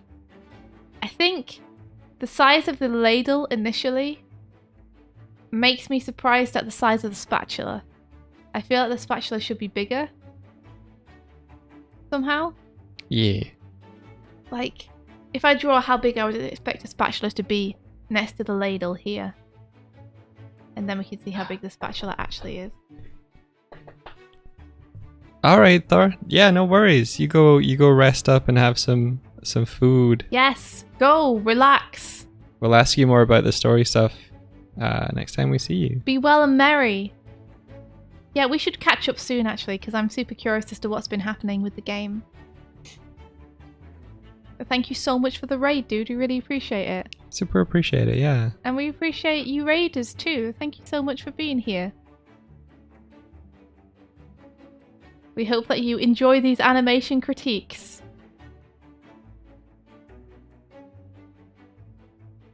So this is probably... Wow, I can't draw spatulas, but this is about the size I would expect a spatula to be. You want a big spatula anyway for pancakes. It's more just like the size of the ladle here. Makes me feel like if I had a set, where I had a ladle and a spatula, probably the spatula would be about this large. Yeah. But then when the spatula comes in, it's so small. So I'd say the spatula doesn't quite match with, I think, the size of the pan handle or the size of the ladle. So maybe look into making, to redrawing the spatula or enlarging it if possible. Just because at the minute it feels like a tiny spatula. The smallest spatula. Even though it is better drawn than my spatula.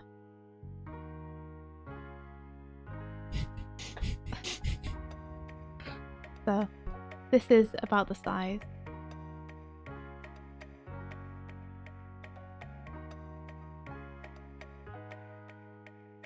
I would expect. Is Carrying Bags in chat right now? I'm not sure.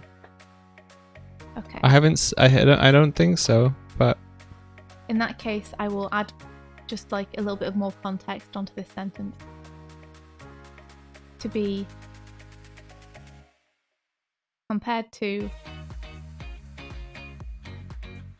the panhandle.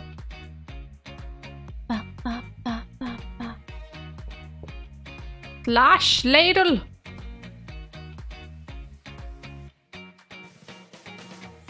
I mean, there's no grid as well. yeah.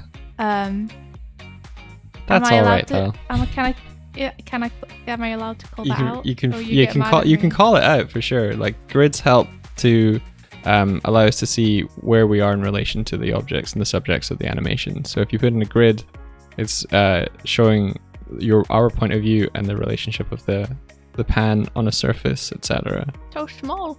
Okay, awesome. Thank you for permission. Grid!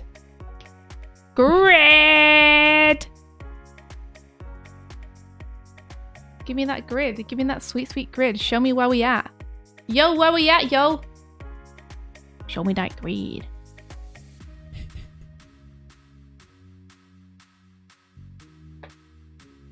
Again, since we're looking down on the pan, the horizon's probably going to be higher on the picture plane. That's not the horizon Gotcha. that I'm drawing. That's just the edge of whatever I'm drawing. Edge of a table. Gotcha. Yeah. Obviously, the points would not converge there. They would go far, far off into the distance. However, this is the surface. Look, I didn't use a ruler, so it's nice and fast. Good. If inaccurate. But it gives you an indication, which is the main thing. Show us the plane we're on.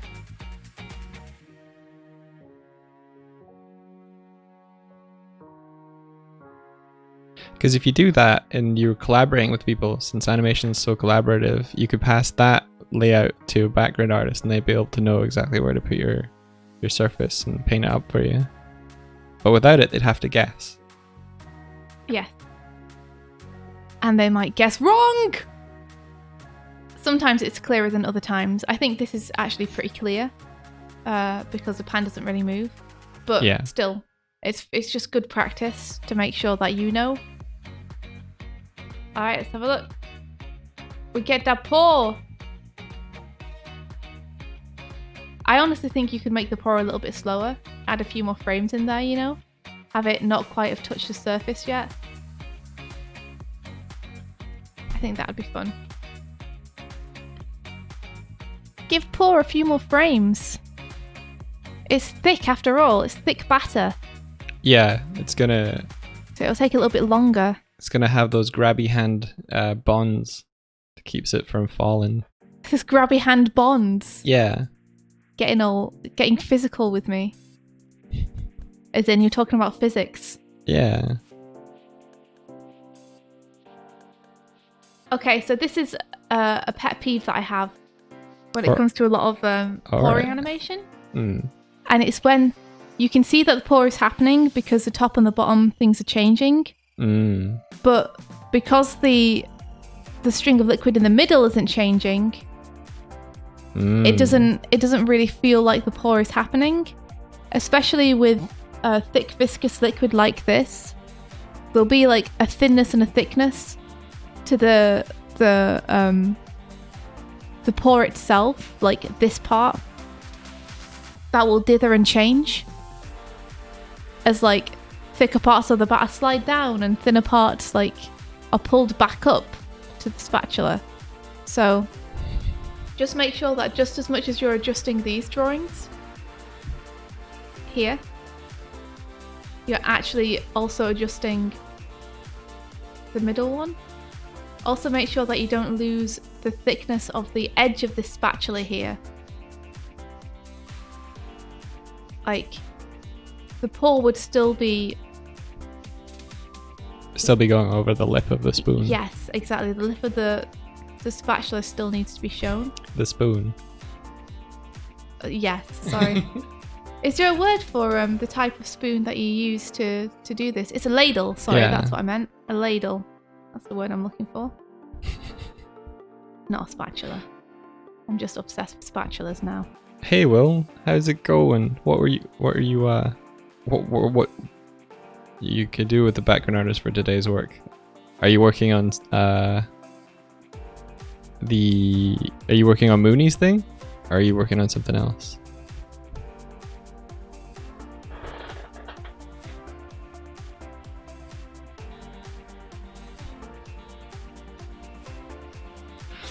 Keep lip of ladle. Keep lip visible.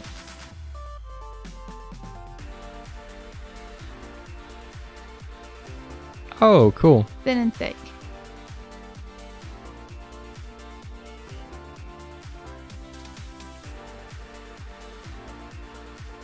So here,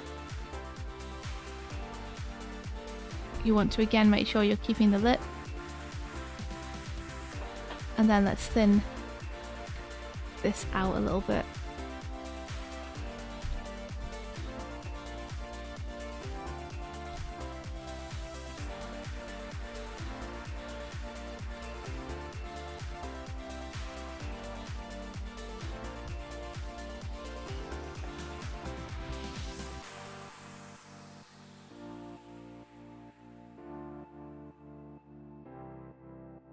I'm up all night to this song. I'm up all night with the sun. Is that what this I'm up all song is night for triggering? good fun. It's reminding me a bit of it. Yeah. I'm up all night to get lucky.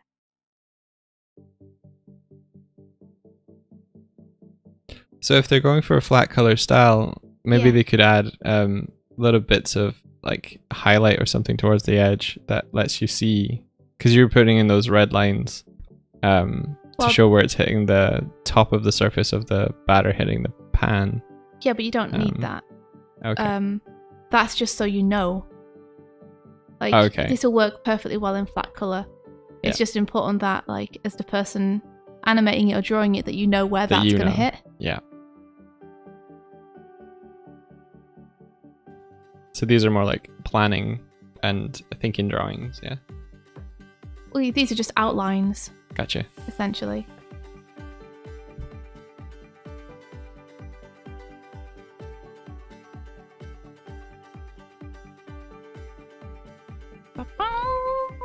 This reminds me of Jurassic Park, this one.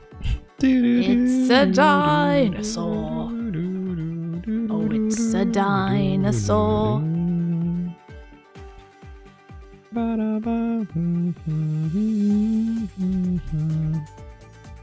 Someone showed a clip from Jurassic World, quoting it as being like, this is what development is like, and it's or like developing a project is like, and it's just showing the part in the film where the flying dinosaurs are just picking people up and fighting over Pterosaurs. them. Pterosaurs are fighting over them.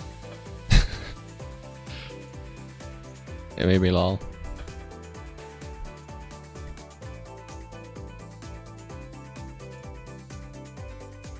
Earlier, Void says, really thinking about older movies today, India. Huh. Earlier it was Chitty Chitty Bang Bang. Hey now, You're an all-star. that's a movie. That's Shrek. Was your people- defense to them saying you brought up Chitty Chitty Bang Bang? Hey now, that is a movie. Look, it does exist. look. You guys may or may not know that I'm actually like 70 years old. So, look, they were talking about an idea, like a story idea, and one of the scenes really reminded me of a scene from Chitty Chitty Bang Bang. So I had to be like, hey guys, don't know if you've seen this, but like this could be cool inspiration for y'all. It was very helpful. Okay, I believe you. It wasn't very helpful, but I'll pretend it was. It was so helpful, Mike. You don't even know. I believe you wholeheartedly with no no repercussions or any sense of doubt. Good. As you should. As everybody should. I also feel... You do feel like an old soul, though. Sometimes. What do you mean sometimes? Wait, I mean, what do you mean? I feel like an old soul.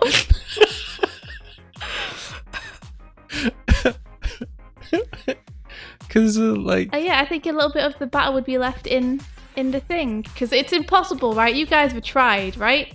To pour pancake batter out. There's always a little bit left. There's always a little bit left. But yeah, make sure you keep that middle bit moving, essentially. I haven't done a very good illustration of it here, but if you do a better job than I do, then I can guarantee it'll make it feel more like it's pouring from the ladle to the pan. And make it feel like there's less of a constant flow. Yeah, more of a varying flow. Exactly, if you keep that moving. I'm sorry that my drawings are not 100% conveying it very well, but just trust me. Trust me, I'm a wizard. Execute on this better than I did. Don't make the same mistakes I did. Wait, what do you mean I'm an old soul? You like older things. I do like older things. And sometimes you speak like you're like got the transatlantic accent, and I've seen you in like that photo shoot you did where you were dressed up like An aviator. an aviator and like a detective noir dame. Yeah, I do like the old things. I do. You looked really nice as a dame. Aw. Thank you. That was a flattering picture. Your username is literally Old Swifty. That was my nickname in college Yeah. from my flatmates who I lived with. But it's literally Old Swifty. Yes, You give off an aged vibe. I guess I do. I guess I do. Did you literally take that from your father? Or did you No, like independently realize that you both had the same? No, that's what people called me in college. Oh, okay. That was their nickname for me. That they came up with on their own and didn't want me to find out about because they thought I'd be offended. And you were like, that's really cool. I was like, I love it. But one of the reasons I loved it is because that's what people used to call my dad in college. right. So it was like okay. a weird coincidence Okay. that I really liked. Inca Pink Art says, I wonder if India would like the Antique Roadshow. I hate the Antique Roadshow. You know she It's hates so the Antique. boring. It's not like, oh, we found a submarine. Now let's go for nautical adventures. It's like, this clock is either 30 years old or 35. Now let's talk about the history of such clocks. What it is! It is, I know. That's what it's like.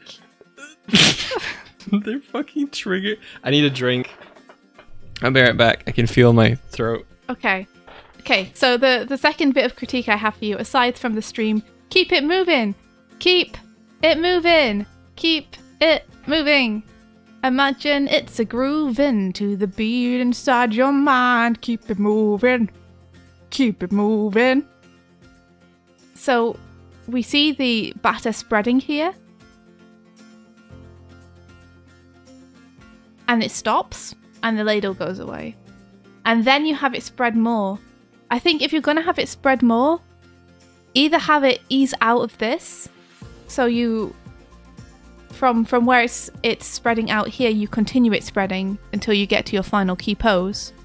Or have it continually spreading up to this point too. It feels very strange for it to spread when it's initially poured and then stop spreading and then start spreading again a little bit later.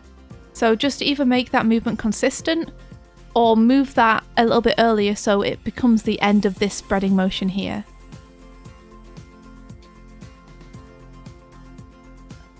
Don't pause.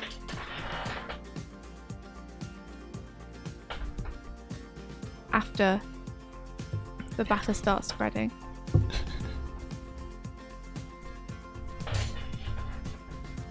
Stop putting trigger terms in the chat. Yeah. What are they doing? Talking about sandwiches. Oh, that's okay.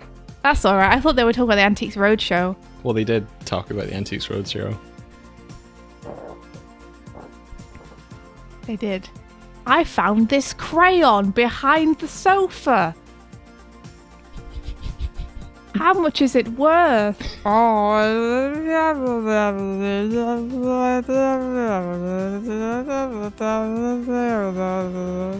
That's my impression of the Antiques Roadshow.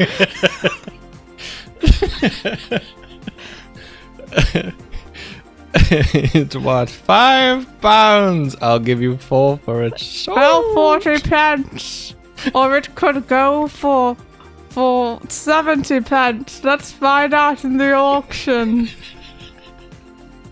Oh, I'm very disappointed that it only went for 30 pence, but you know, at least that's 30 pence more than I came in here with this morning, so I'm okay. I'm pretty happy with that. Yes, you're pretty happy. Yes, I'm pretty happy with that.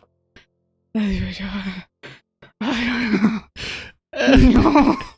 No. Keep movement consistent. I'm really sorry, Kerry Bags, that your critique has been interrupted by my roadshow rant.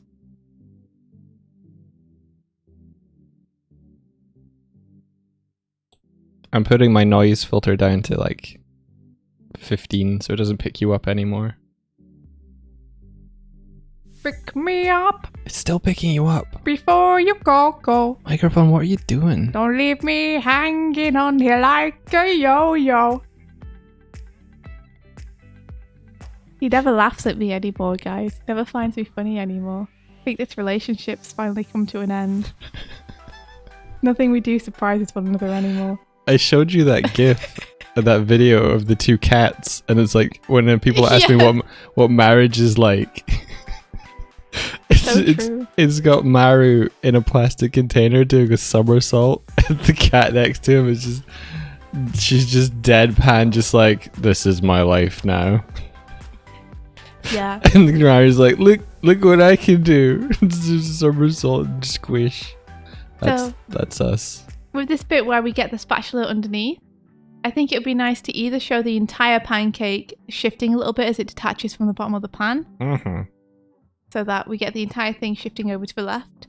Or you could do that annoying thing that pancakes do where the bit to the left is still stuck to the pan, frustratingly, and you get that little pile up instead, where it's like, I'm still resolutely stuck on this side, and now your pancake has a weird wrinkle in the middle and is folded slightly. Like this. Like just adding that little lip.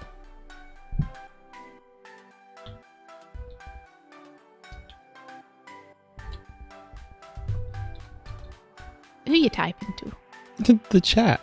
Oh, maybe shift whole pancake. You could just ask them with your voice. I didn't want to interrupt your critique. Pancake. Pancake to left to show it detaching. To show.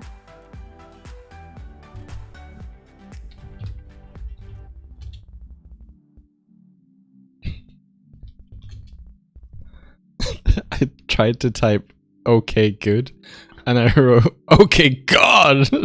Okay, God. Kurzik is god now. Or have it stuck to pan.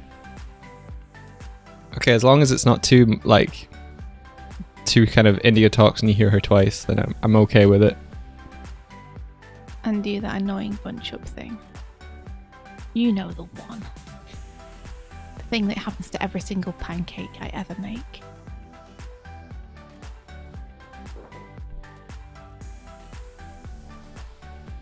And then we get the flip. Do you remember that time that I made And I like the flip a lot. I don't have anything. like the best pancakes? I don't know whether you could do the thing that I always do. I don't know if everyone always does this, but when you flip a pancake, do you like tap it a couple of times on top? You're just like pat pat. Pat pat. You But do if pat you it, do- don't you? Yeah, if you do, you could add a few pats if that's something you do too. Add a few pats to your animation if you do it in real life. Add a few pats. Sounds like India can't make pancakes. You do. No! I can! Do you remember how you taught me how to make pancakes? Yes, and then you I were taught you. then you were annoyed that I started making better pancakes than you. You do remember, don't pretend. I'm gonna find a picture. Stop! What? My pancakes are good. Your pancakes are okay. Oh! But I am meant to be the master. I am the one who showed you. I've been out pancaked. I haven't ever reached this pinnacle of pancake again, Oh my gosh. but Pen says, oh god, there's a huge house centipede on my wall. No! You have to either become friends with it or, I don't know, catch it and release it. Aren't students supposed to pass the master? Yeah, you know what? That just means that I'm an even better master. That just means I'm the best teacher. look at these pancakes. I made these. I made these. Michael. Okay, Michael. Alright, Michael. It's the only food I'm I've ever moving on. Instagrammed. Carry me bag, thank you so much. I hope that this was helpful. And thank you for making me hungry for pancakes, specifically. Maybe it's centipita. Yes, Elaine, that is my response to pancakes. Ha! Kurzek says, they small. Ha! Yeah, they're that's the style of them. The They're style of them is that they're small. yeah, they're like Scotch pancakes. Yeah, they are. They're fluffy and the texture of them was brilliant. We always make Scotch pancakes. We hardly ever make English pancakes, like the really flat ones. Yeah, they're rubbish. They're nice. I like them, but we just hardly ever make them. So this is. Do you want to find this person and see if they've left any comments? Okay, who is it? Well, we don't have a tag on their piece, Okay, but let me see if I can use the thumbnail. I think C. Coretti is. Oh yeah, this is Sikaretti. Is Yeah. C. Coretti their Twitter name? Should I Yeah. pop it on? Yeah. They said, I've always wanted to animate camming shots of food being prepared. It's one of my favorite things in animation. When the audience and characters are given time to breathe, I was able to try a few different things here. And I'm also shocked I was able to do all this in just a day after basically not drawing at all for the past month and a half. Thank you for continuing this weekly challenge. Aw. Thank you for the thank you. Ben says no, it crawled higher up. There's like two dramas happening at the minute. One of them is food animation, and one of them is the fact that Pen has a massive centipede on my wall. Call it something. Name it. Bond with it. Call it Lego McGee. Lego me. Alright, let's have a look. Let's see Coretti's work. Mm. Yeah. Nice. This is calming. It is calming. Oh, I'm a fan, C. Coretti. I especially like the way that you've perfectly captured the way that you can cut carrots on your chopping board, and one will just be like, yeet! It's just fling itself halfway across your table and away from you. Like, this is accurate and happens to me every time. This is what happens when you cut something with a blunt knife and it's rounded. Yeah. Because it slips out of the yeah. Nice observation. Yeet. You got India to yeet. Yeah. Well, that's what the carrot did. It yeeted itself. You're right, this is really calming. I think the choice of shots, the flat on. There's even a grid. Nice. It's just really, really nice. I like the composition of this a lot. Mm-hmm. I have a nitpick. What's in it? Like, it has to be a nitpick because I like this a lot, so there's not that much I can actually critique on it. I just think, like, the observation skills are very nice in terms of how food reacts, you know? Obviously, like, I think the hand sketches and such could be improved a little bit.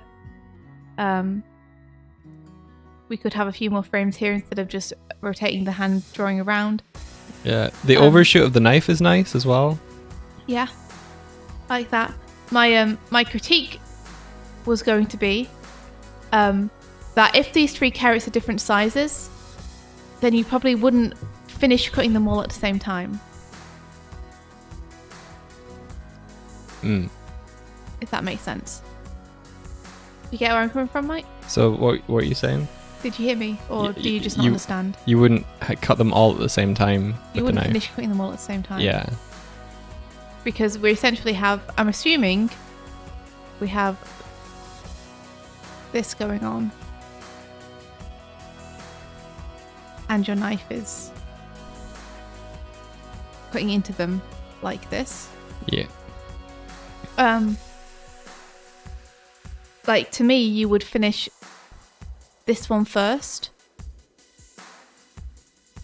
by pushing your blade down, and then I'd get these 2 by pushing the handle of the blade down at the end.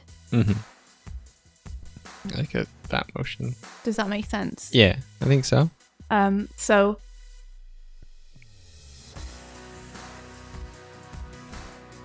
I think this frame here is where it happens.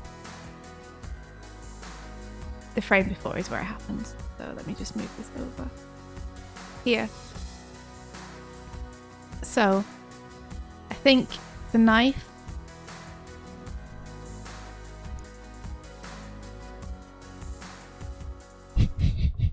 wouldn't.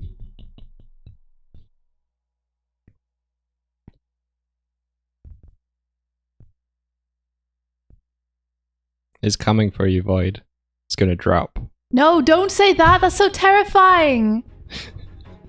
No. I'm a mean bear. You are. It's like when there's a spider on your ceiling of your bedroom at night and you're like wanting to go to sleep. And you're like, I'm so scared that thing is just gonna like web its way down to me Yeah. as soon as I turn the light off. Then you look up and it's gone and you're like, where? You know it's late at night for Void, right? It's the worst.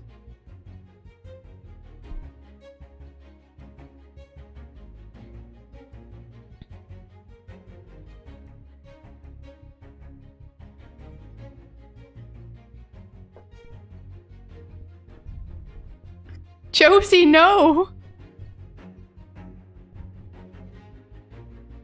It has to be. You have to broom it. The broom is the only way. The Hey, broom. You're calling it Lego McGee. Yay. Small yay. Eat. I like the set dressing as well, where you've got the additional food elements in the top left corner. Yeah. Oh, sorry, hey. I scraped the microphone.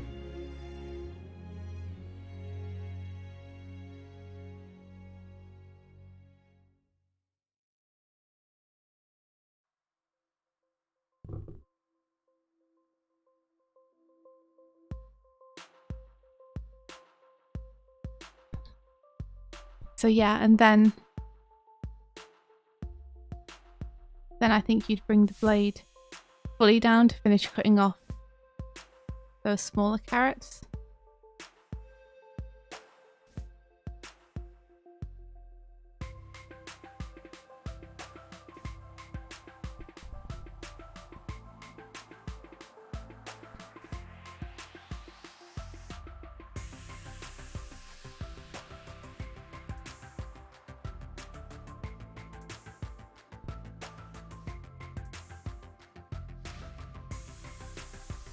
Then I thinny. That's not how you spell think. Then I think you'd bring down the handle to finish cutting the other carrots.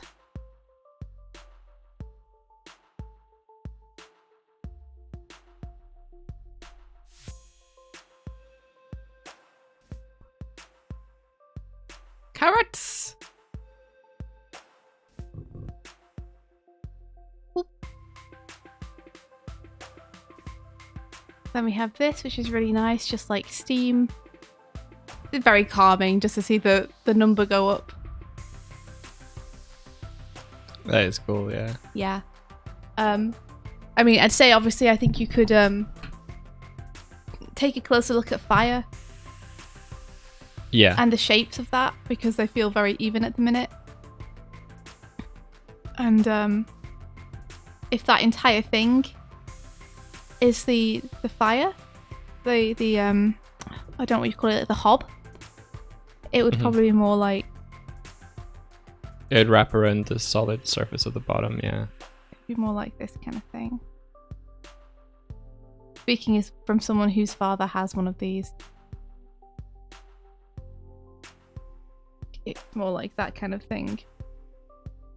And having that sort of flat top to it feels calmer as well, which I think fits in with your tone. Yeah, well, unless it's a super big flame. Like, if it's a super, super big flame, then you can have it, like, wrapping around. But it would have to be, like, you'd have to have a really, really high heat on for that. Yeah, it would have to extend out past the circumference of the pan and wrap around in order to go up past it. Yeah, because remember that this pan isn't, like, this pan is round. So you can't have it overlapping the front of the camera where we are. You can't have it overlapping directly. Oh, man, I wish I could articulate my thoughts better. You can't have it overlapping the front of the pan as we're seeing here without it overlapping the sides as well. Yeah. Unless your fire is, if you looked at it from above, this shape with the pan on top of it. Like that. Does that make sense? Yeah. If the fire is coming from a source of this, then it would have to extend out in all directions in order to overlap in any one direction. So I hope that is clear. So yeah, I think a bit more observation of the fire. Hey Charlotte, how you doing? Fire observation.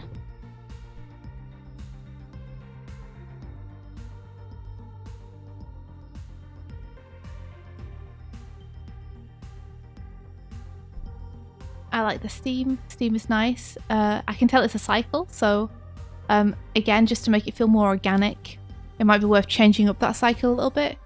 Either just switch it up using the drawings you already have, or add in a few more drawings to a couple of the other cycles, or change some of the key shapes on repetitions of the cycle, so that it gets that feeling of difference without you necessarily needing to redo every single frame.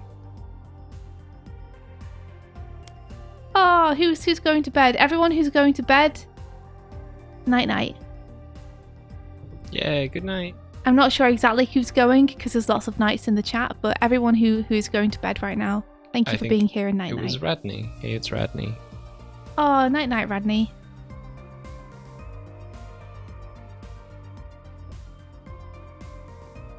And then there's this, which is just a carrot rolling over a bit of water. This is really nice. Super nice. Very much enjoying that. Just really nice attention to detail as well, how it drags the water out. Yeah. Lovely. Beautiful work. That is very calming.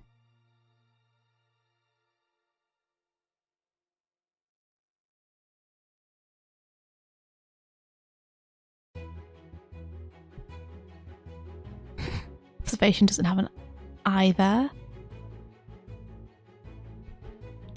Great work, Coretti. Oh look, they totally do have a little thing right there that I missed. Don't know why I missed that. Oh, just it's not on the first shot. I missed it. Nice job. Okay, I think we have time for one more before we have to call it for the day. Okay. And then we'll have to finish them off tomorrow.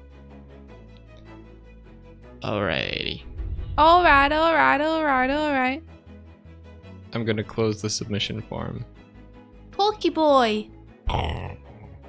It's time for Porky Boys! Porky Boy, you know what I don't see? A grid. How many more are left? Tomorrow we have 1, 2, 3, 4, 5, 6, 7 to get through. Oh, 6 actually. We have 6 to get through. Because the one at the end I've done. So I think that's totally doable. Yeah. Considering we've got through 7 today. Porky Boy! What do you mean, uh-oh? No grid. Oh, at no grid. No grid. Alright, let's have a look. Wow. What? The cherry lady. No! How could you? Ah!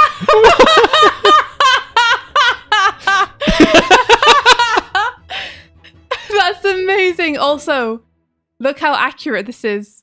Because what's India saying? Where's your grid? Oh my gosh. Porky Boy, you're so right. Well, where is it? Huh? Did he deliberately not put a grid in to trigger you? I think he just knew that I would call that out. So he was like, I know this is gonna happen. I love this dance that I'm doing. Immediately becomes obsessed with the ending. Yeah! Doig's in the middle just looks like he's trapped and doesn't know what to do. Oh, Charlotte, thank you so much for continuing the gift sub. Thank you. Thank you. He knew. He knew! That Doig is really cute.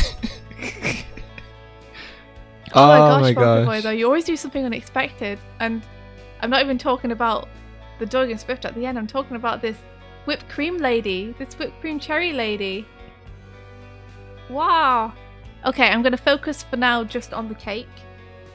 Because there are multiple things going on. So looking just at the cake. Like, really nice how you have this distortion. Where you push the cake up. Here. As this is going down. That's super nice. Why aren't the stream alerts triggering? Coffee Doodle! Thank you! Whoa! Elaine! Holy guacamole, you gifted 5 subs! Thank you so much! Also, George, don't worry if you didn't realise it was a form. You can always submit it now, or Mike can just go and grab it and upload it. Oh, yeah, Mike made a form to make it easier for everyone. I will view the form. Elaine says, I do what I want! Yeah, you do. Thank you so much. Yeah, the cake does look like it has volume. It's lovely. Really nice. The one thing that I would maybe say, is when I go to cut a cake, I tend to push. Was that PGH Art saying didn't know there was a form? Yeah, I tend to push it this side down first. Push this side down first, and then I follow it with the handle. Just because the shape of the end of the cake slicer means that because it's a smaller it's a smaller volume at the end because it goes to a point, and it's further away from the handle, it means it's more effective at cutting because any force you apply to the handle is amplified.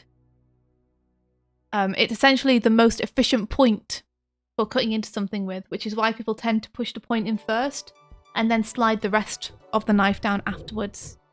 And in the case of this cake slicer, I've been to enough weddings to know that's the way they do it. So push this end down first. We have a Google form, Mamoru, and I grab it from the submissions from the Google form and then upload them myself to SyncSketch so that we can collate them and have them all in one review folder for India.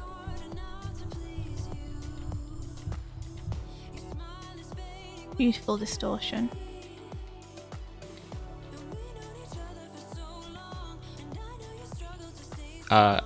When I post the announcement for the next challenge, I put that in the pinned post on our Twitter. So if you ever want to know where to find it, follow our Twitter, or at least bookmark it if you don't want to be you don't want to see our updates. Yeah, so I push this in first and then follow it with the hand. So right now it looks like the hand is pretty much going from the wrist, if you look at the way that it's cutting.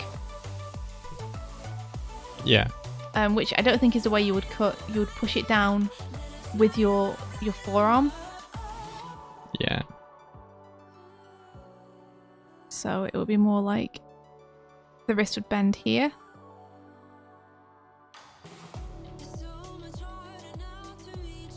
I think so. And this would even out a bit as you push that side down more than the point. Push down with forearm.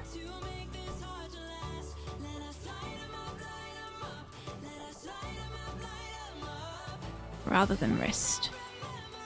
Oh my gosh, sometimes this just doesn't respond to me moving my my cursor, and it makes it hard to write. I'm too fast. That's what I choose to believe. Yeah, maybe it has like a space between, like it has to process it, and you're just getting it too fast. Yeah. I really like the way that you are distorting the cake though. That's really nice. Here we go. Same thing on this side. It does feel like the way that they're cutting it is almost like diagonal. Good. Go down more here. I suppose you wouldn't change the angle though, would you? So I take that back. I think you're right. You wouldn't change the angle. That would be the way that you would cut it. It's just tricky. I feel like the entire angle... Yeah, I do feel like the angle would go more like this, but the hand movement would be continuous. It's just that the way that the cake would appear sliced would be like this instead.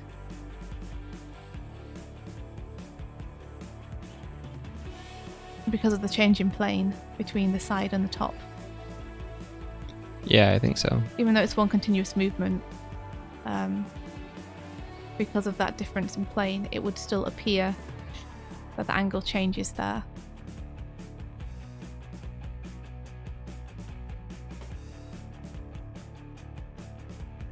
And then lifting that cake out.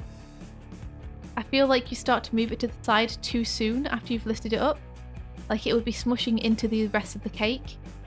Yeah, you'd need to pull it back. Yeah. Before moving cake.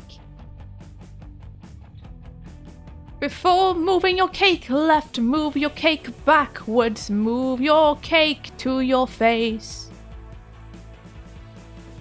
That is left, isn't it? Yep. Move. It is, yes. I'm not very good with left and right.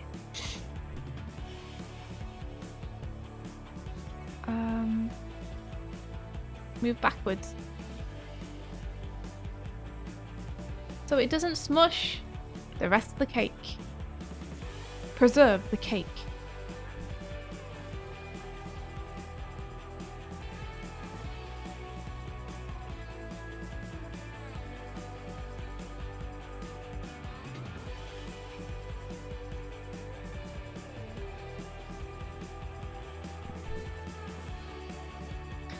And then this person's like, I want the cherry.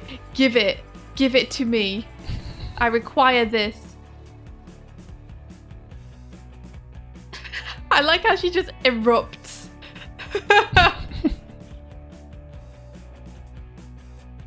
Awesome job though.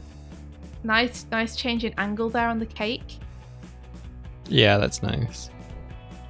Nice change in angle.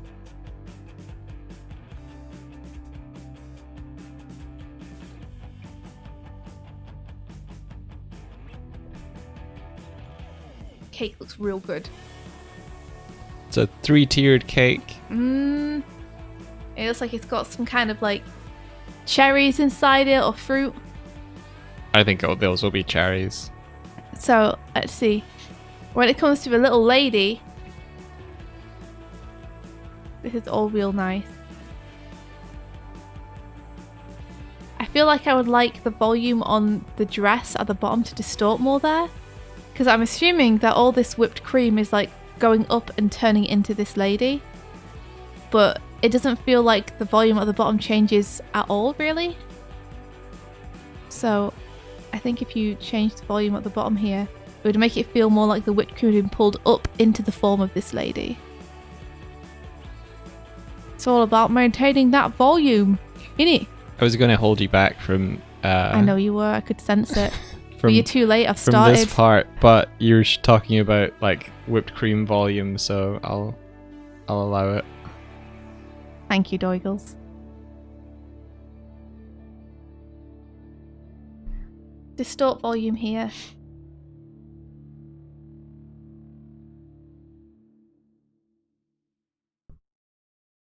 So it feels like more of the whipped cream has been pulled up.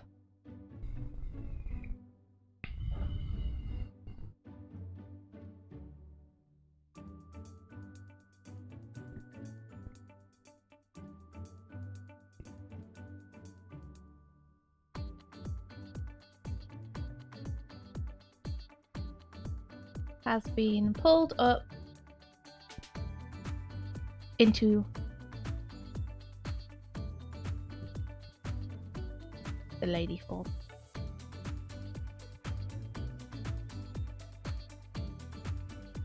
I think that will help a lot. And then she's super cute. The acting is super cute. She doesn't really look like she's looking at the cake there. So I think you could adjust the eye line just slightly. If I just erase the eyes here and add this. Turn up what volume? Oh, you mean the volume of the cake. I get it now. Turn up the volume! Animators, be loud! Like she's looking at the cake.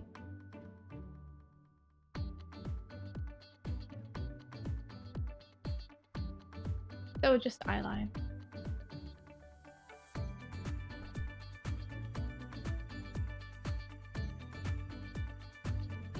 Look at her tiny little feet.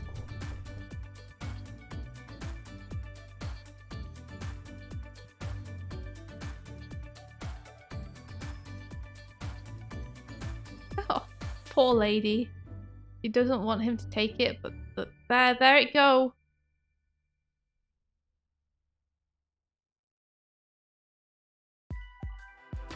I like that you've shown the footprints in the icing. I do feel like it's slightly delayed in the way that you show it. I feel like that's more likely to happen if a foot's still in there and slides backwards. If the foot slides backwards from where it was, I feel like that would cause the icing to push back. Push back icing with foot. With foot. And then you can have this spindly leg I've given her. Please ignore the spindly leg.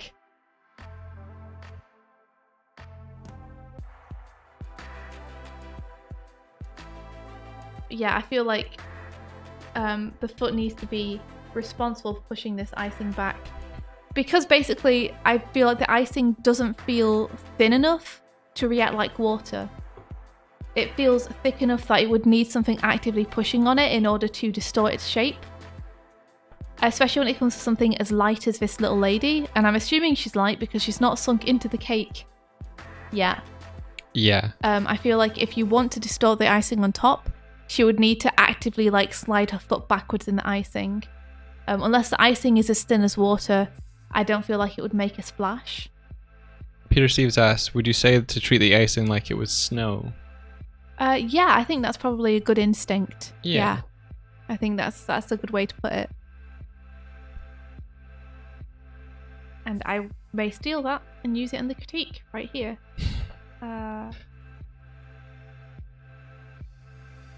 Here we are. Here we are. Treat icing more like snow. Thank you very much, Peter.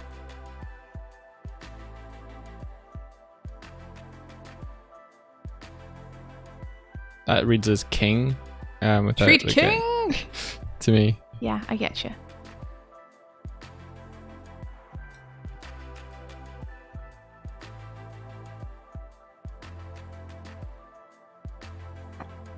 Hard to write, okay? No, it's fine. I saw it and I was like, that'll do. And then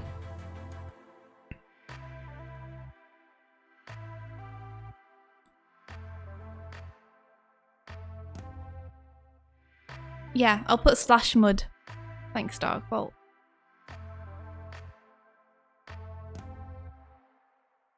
Yeah, nice job, Pokeboy.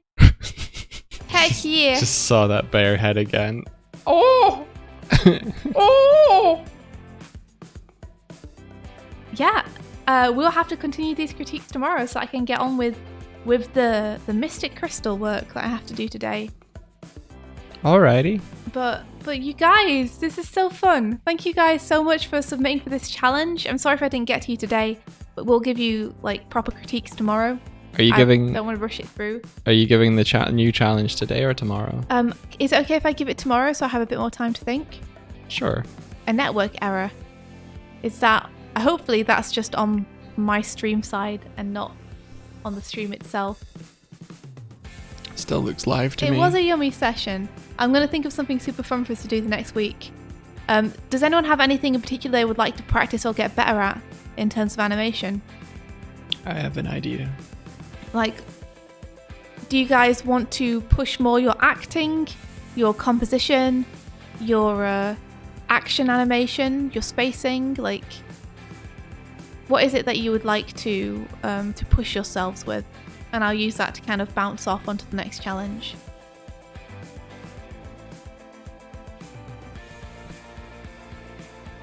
How do you feel Spacing. about characters with shells? Michael, we're not doing that. I love turtles, you love turtles, but we're not going to force every single person to animate turtles. Your action lines. Oh, Evelyn, you're super welcome. You just need to learn everything. Well, we need to focus on just one thing. Weight, like the weight between a plastic and metal gun. Okay. Weight. I don't know if weight's something we've done explicitly yet. We've done weight in fabric, Yeah, we had the light and the heavy cloth. but we haven't done weight in other stuff. Turn Ninja into a turtle. Okay. This gives you some stuff to think on. Thanks, guys. Cool. I will think on this. You got the centipede off the ceiling, but now it's in your bedroom somewhere. Oh no. Oh, well, I mean, it's no. off the ceiling. Did you broom it and now it like fell to the floor?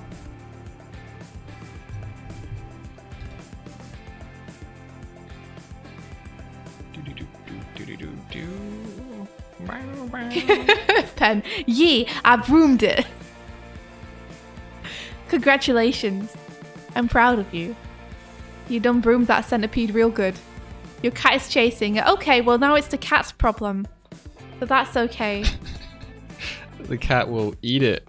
What Renaissance artist name would India have as a turtle? Ooh. Wait, what? Could I be like Monet? Was Monet a Renaissance artist? Nope. I just like their work a lot. I mean, if it's only like artists' names, we could do that. Da Vinci. Or Da Vinci.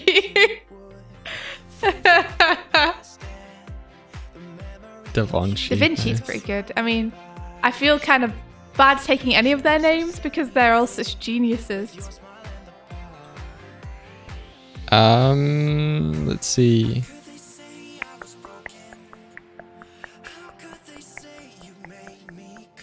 I'm looking for someone to raid. Don't worry, I figured you were.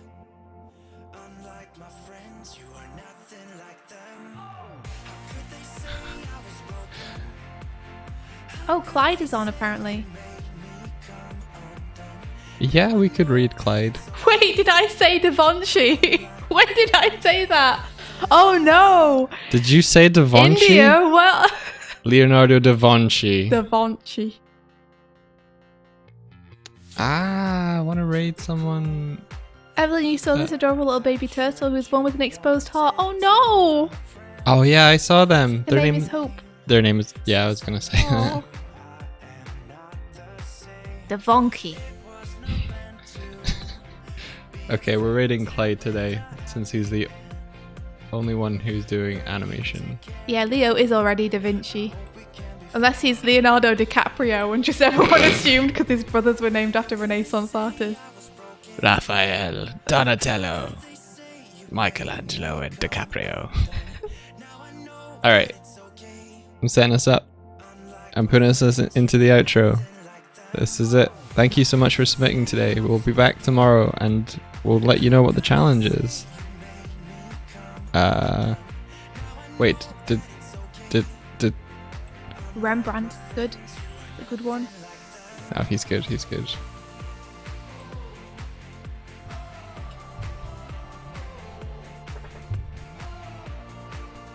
Ooh.